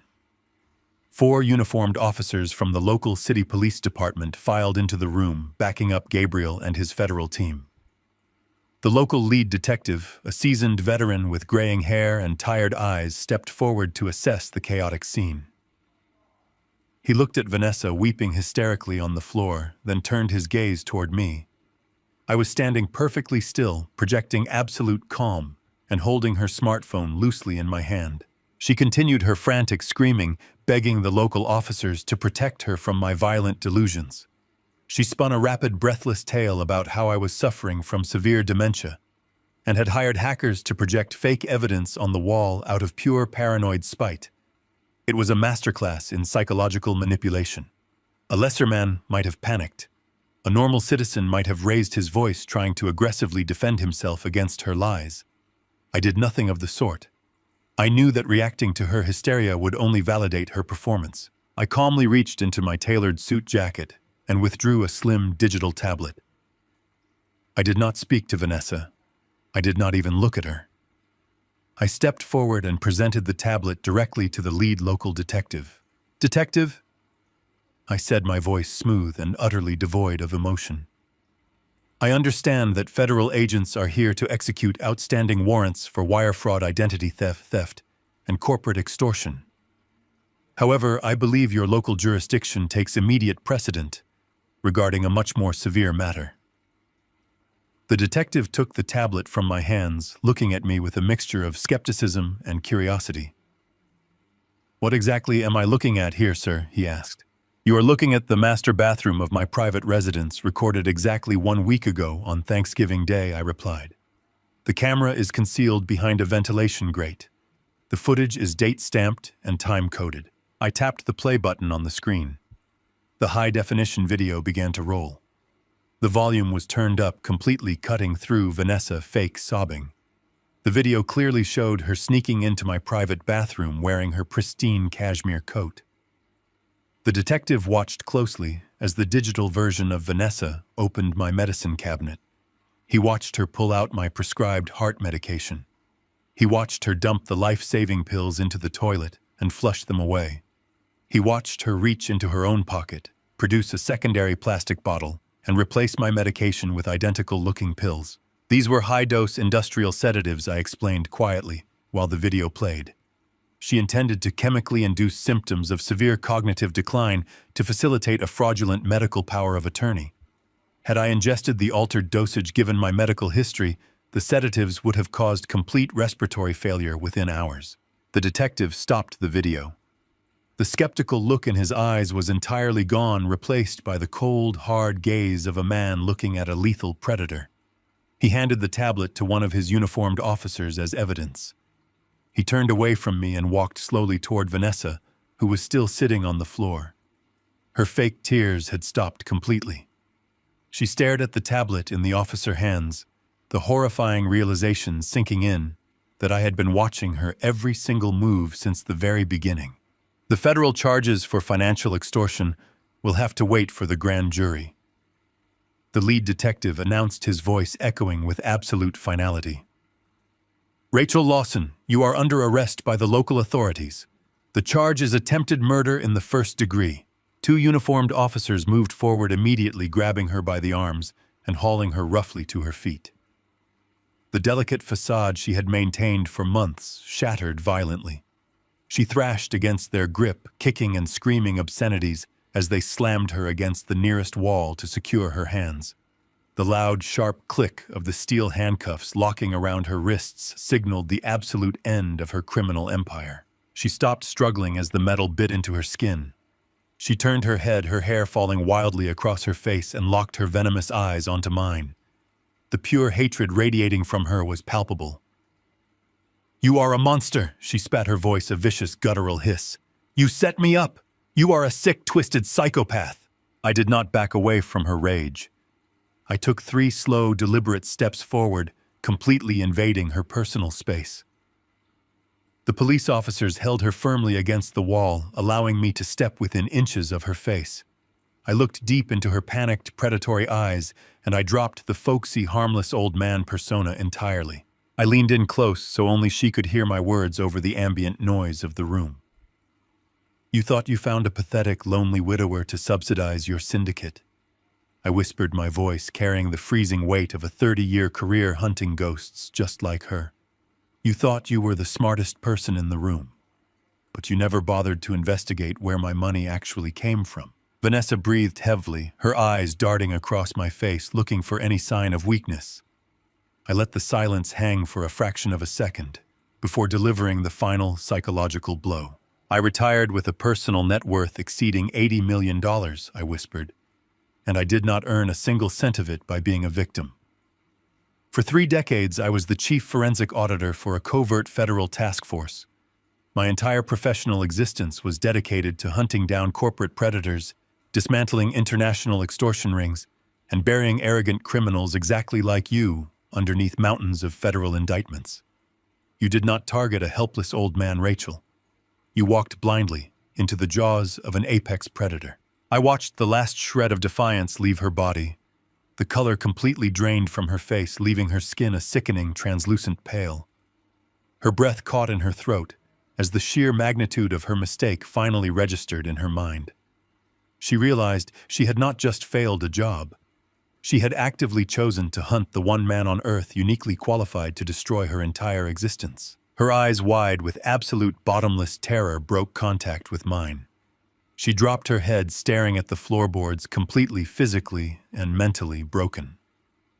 I took a step back, adjusting the cuffs of my tailored suit.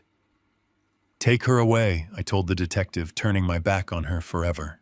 The flashing red and blue lights of the police cruisers painted the dining room windows in chaotic strokes as we walked out the front doors of the restaurant. I did not look back. I did not need to see the remnants of the criminal syndicate being loaded into the back of armored federal vehicles. The cold November wind hit us the moment we stepped onto the sidewalk, but this time it did not feel bitter. It felt clean. It felt like breathing for the first time in what seemed like an eternity. I walked next to Connor, guiding him gently by the shoulder. My son moved like a man walking through thick mud.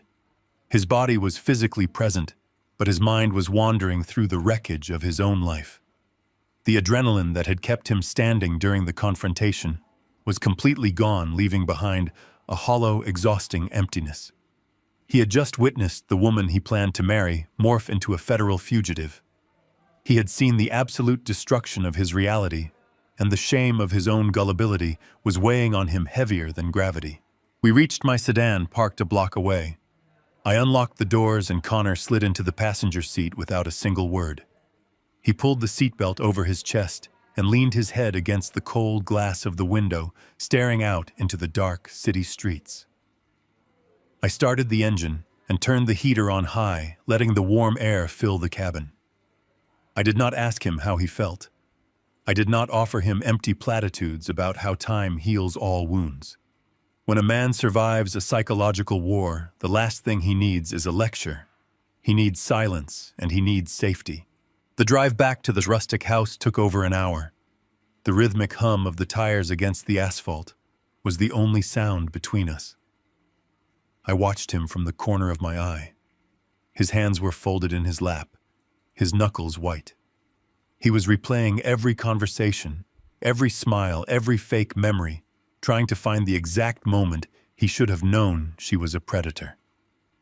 It is a terrifying loop to be trapped in. You question your own sanity.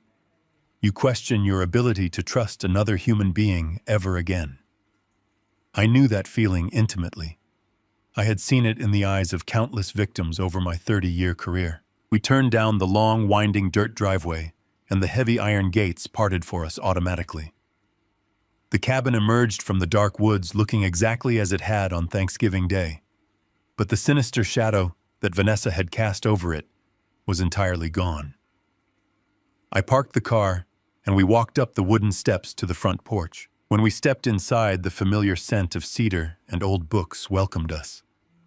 I took off my tailored suit jacket and draped it over the coat rack, returning to the simple man my son had always known.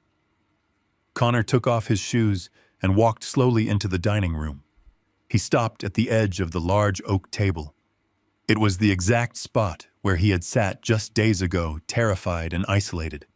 It was the exact spot where he had knocked his napkin to the floor and flipped his coffee mug upside down to beg for his life. He stared at the smooth, polished wood, his chest rising and falling with shallow breaths. "Go sit down, son," I told him, my voice soft and reassuring. "I will make us something to drink." I walked into the kitchen and turned on the small light above the stove. I did not use the cheap instant coffee I usually kept on the counter for appearances. I opened a locked cabinet and pulled out a bag of rich, dark roasted beans I saved for special occasions. I ground the beans by hand, the mechanical grinding sound filling the quiet house. I boiled the water and prepared 2 large ceramic mugs, pouring the dark liquid slowly. The rich, earthy aroma began to chase the sterile smell of the restaurant from my senses. I carried the 2 steaming mugs into the dining room and placed one gently in front of Connor. I pulled out my chair and sat down across from him. I did not sit at the head of the table. I sat directly opposite him as an equal. Connor wrapped his hands around the warm ceramic, letting the heat seep into his pale fingers. He stared at the dark liquid for a long time before he finally spoke. His voice was fragile, barely above a whisper. "I am so stupid, Dad." He said, a single tear slipping down his cheek and falling onto the table. "I gave her everything. I gave her my passwords, my bank accounts, my trust. I let her walk into your house and insult you to your face. I was completely blind. I thought she loved me, but she was just measuring me for a coffin. How could I be so incredibly stupid?" I took a slow sip of my coffee, letting the warmth settle in my chest. I looked at my son with profound, absolute respect. "You are not stupid, Connor," I replied, my voice steady and unwavering. "You are empathetic. You are trusting, and you possess a good heart. Those are not weaknesses. Those are the best parts of who you are." The woman you met was a professional. She has spent her entire adult life learning how to mimic human emotion to manipulate good people. She studies psychology, she studies body language, and she knows exactly what strings to pull to isolate her targets. Connor looked up, his eyes red and searching. "But I should have seen the signs," he argued, his voice cracking with lingering guilt. "I should have known something was wrong before she trapped me in that fake loan." I leaned forward, resting my arms on the oak table. "Predators like her do not show their teeth until the cage is already locked," I explained. "They camouflage themselves as your perfect partner. They agree with your dreams, they validate your insecurities, and they slowly separate you from anyone who might tell you the truth. By the time the trap closes, you are too confused and terrified to fight back. You did nothing wrong, Connor. You survived.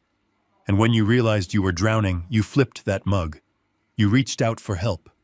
That takes an immense amount of courage." Connor absorbed my words, letting the heavy, suffocating guilt slowly begin to lift from his shoulders. He took a long drink of his coffee, closing his eyes, as the warmth grounded him back in reality. He sat back in his chair, looking around the quiet, safe dining room. Then he looked back at me, his expression shifting from sorrow to a deep, bewildered curiosity. "Dad," he asked, his voice returning to its normal cadence. "How did you know what to do? You did not just call the police. You froze offshore accounts. You pulled encrypted federal records. You hacked a phone in a matter of seconds. You orchestrated a tactical takedown of a professional criminal syndicate, and you did it without breaking a sweat. How is that even possible? You were an accountant for a paper company." I set my mug down on the table and let out a soft, genuine chuckle. The cover story I had maintained for decades had worked flawlessly, but it was finally time to put it to rest. I looked at the boy I had protected my entire life and decided he was finally ready to meet the man I truly was. "Come with me," I said, standing up from the table. "There is something I need to show you." Connor stood up, leaving his coffee behind, and followed me down the hallway. We walked past the living room and stopped in front of the hall closet.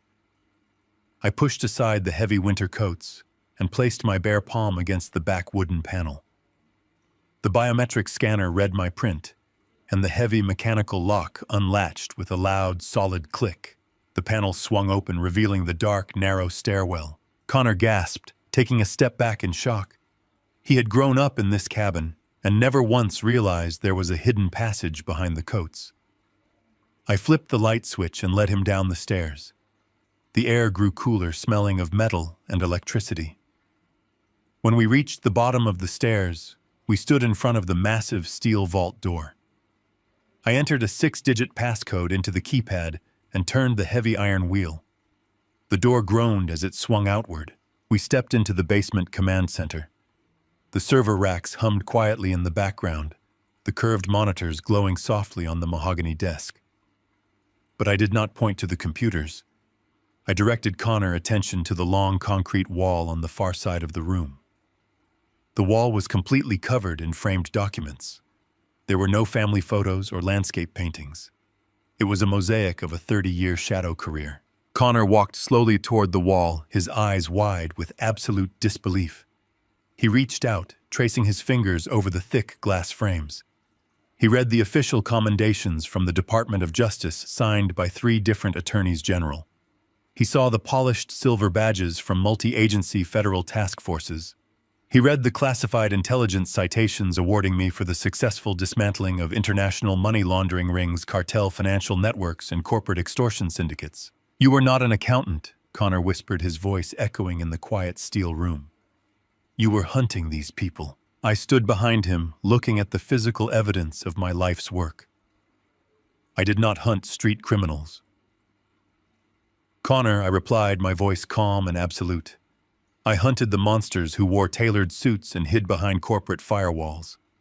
I spent 30 years tracking the most dangerous financial predators on the planet. I retired to this cabin to give you a peaceful, normal life. But when that woman sat at our dining table and threatened my son, she brought the war to the wrong house." The quiet hum of the basement servers filled the space between us. Connor stood frozen before the concrete wall, completely captivated by the framed federal commendations and silver task force badges that documented my hidden life. I watched him trace the edge of a classified intelligence citation with a trembling finger. The profound shock in his eyes slowly gave way to a deep, grounding clarity. The fragile, vulnerable father he thought he had to protect had never existed. In my place stood a man who had spent 3 decades navigating the darkest corners of the global financial underworld. I told him that the secrets were officially over. I had built a quiet life to shield him from the predators I hunted, but I realized my silence had only left him blind to the wolves circling his own life. I promised him that we would never walk in the dark again. Connor turned to me, and the lingering shadows of guilt and manipulation were completely washed away from his face. He did not look at me with fear. He looked at me with a profound, quiet understanding. We walked back up the narrow, hidden stairwell and closed the heavy oak paneling behind us. The rustic cabin felt entirely different now. It was no longer a stage for a deceptive performance. It was an absolute fortress. 3 days later, the secure, encrypted phone on my mahogany desk vibrated with an incoming call. I answered the line, and Gabriel Foster spoke with a tone of absolute triumph. The federal sweep was a complete and total success. The master ledger I had extracted from the smartphone provided the Department of Justice with everything they needed to dismantle the extortion syndicate from the ground up.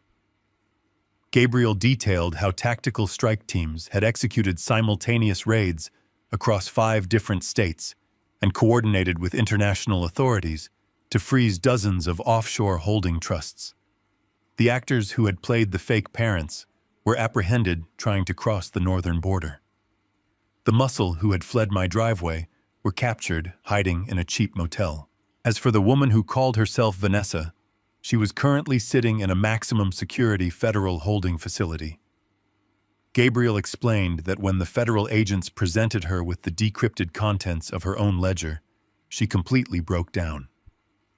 She realized her superiors had abandoned her, and the government had seized every single dollar she had stolen over a 10-year criminal career. She was facing 70 years in federal prison without the possibility of parole. Gabriel told me the threat to my family was permanently eradicated. The roots of the syndicate had been pulled from the earth and burned to ash. I relayed the brilliant news to Connor, who was sitting on the living room sofa. A massive weight visibly lifted from his chest. He took a long, deep breath, closing his eyes as the final remnants of his anxiety faded into nothingness. But my son did not simply want to forget the nightmare and return to his old software firm. The psychological war he had survived fundamentally changed him. He realized that the world was full of predators who targeted the innocent, and he realized he possessed the exact technical skills needed to stop them. A month later, I officially established a private forensic auditing consultancy, operating strictly through encrypted networks right out of my basement command center. I did not take corporate clients or publicly advertise. I specifically accepted cases involving elderly victims and families being targeted by sophisticated financial predators. And I did not do it alone. Connor moved his primary workstations into the vault and joined me. Over the next 11 months, I taught my son everything I knew about the shadow economy. I taught him how to read between the lines of sanitized tax returns, how to track ghost money through international borders, and how to identify the behavioral patterns of professional extortionists. Connor was a brilliant student. He took my decades of field experience and combined them with his mastery of modern software development. He wrote custom tracking algorithms that could pierce through cryptocurrency tumblers in a matter of minutes. He engineered digital traps that made my old federal methods look completely antiquated. I remember the first time he successfully cornered a fraudster. We were tracking a group siphoning retirement funds from a local charity. Connor did not just block their transfer.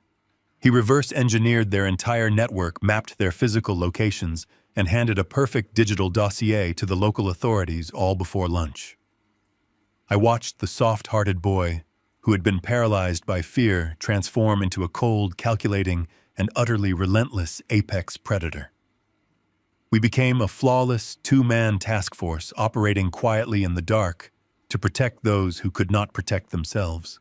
The seasons slowly changed, turning the deep green leaves of the upstate woods into brilliant shades of autumn orange and gold. Exactly 1 year after the nightmare began, my cabin was once again filled with the rich, savory smell of a roasting turkey and fresh cedar. The freezing November wind howled outside the heavy windows, but inside the house it was incredibly warm and completely safe. I set the dining room table with simple white plates and polished silver. There were only 3 chairs pulled up to the oak wood this time. I walked to the front door and opened it to welcome our only guest. Gabriel Foster stepped onto the porch carrying a bottle of vintage wine. He was not wearing his sharp federal prosecutor suit. He wore a thick, comfortable sweater and a warm, genuine smile. He was not here as an operative tonight. He was here as family. We sat around the table sharing a quiet, peaceful meal. There was no polite, deceptive laughter echoing off the walls. There were no calculating eyes scanning my property. There was only the comfortable, easy conversation of 3 men who trusted each other with their lives. We talked about baseball, about the harsh winter weather approaching, and about the recent success of our private consultancy. Connor laughed loudly at a story Gabriel told about his early days at the agency. My son looked healthy, strong, and completely unburdened.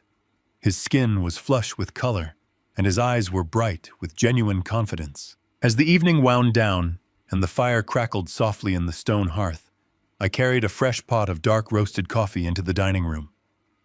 I poured a steaming cup for Gabriel and then filled the mug sitting in front of my son. The rich, earthy aroma drifted through the warm air, settling over the room like a comforting blanket. I took my seat at the head of the table and watched Connor wrap his hands around the warm ceramic. He took a slow, satisfied sip of the dark liquid, letting out a quiet sigh of absolute contentment. He lowered the cup to the table. He did not rush. He moved with the deliberate, steady grace of a man who was in total control of his own world. He placed the mug perfectly flat on the polished oak wood, exactly right side up. I looked at the mug sitting securely on its base, and a profound, quiet peace washed over my soul. The silent signal for desperation and terror was no longer needed in this house. The invisible cage had been completely destroyed. I leaned back in my chair, looking at the capable, brilliant man my son had become. I had protected my bloodline. I had annihilated the parasites who tried to feed on our vulnerability. I had passed on a legacy of strength and justice that would outlive me for decades to come. The long shadow of fear was permanently banished, and the only thing left in the room was absolute, untouchable freedom. The most profound lesson I learned from this ordeal is that the most dangerous predators do not hide in dark alleys. They sit at our dining tables wearing perfect smiles and tailored coats.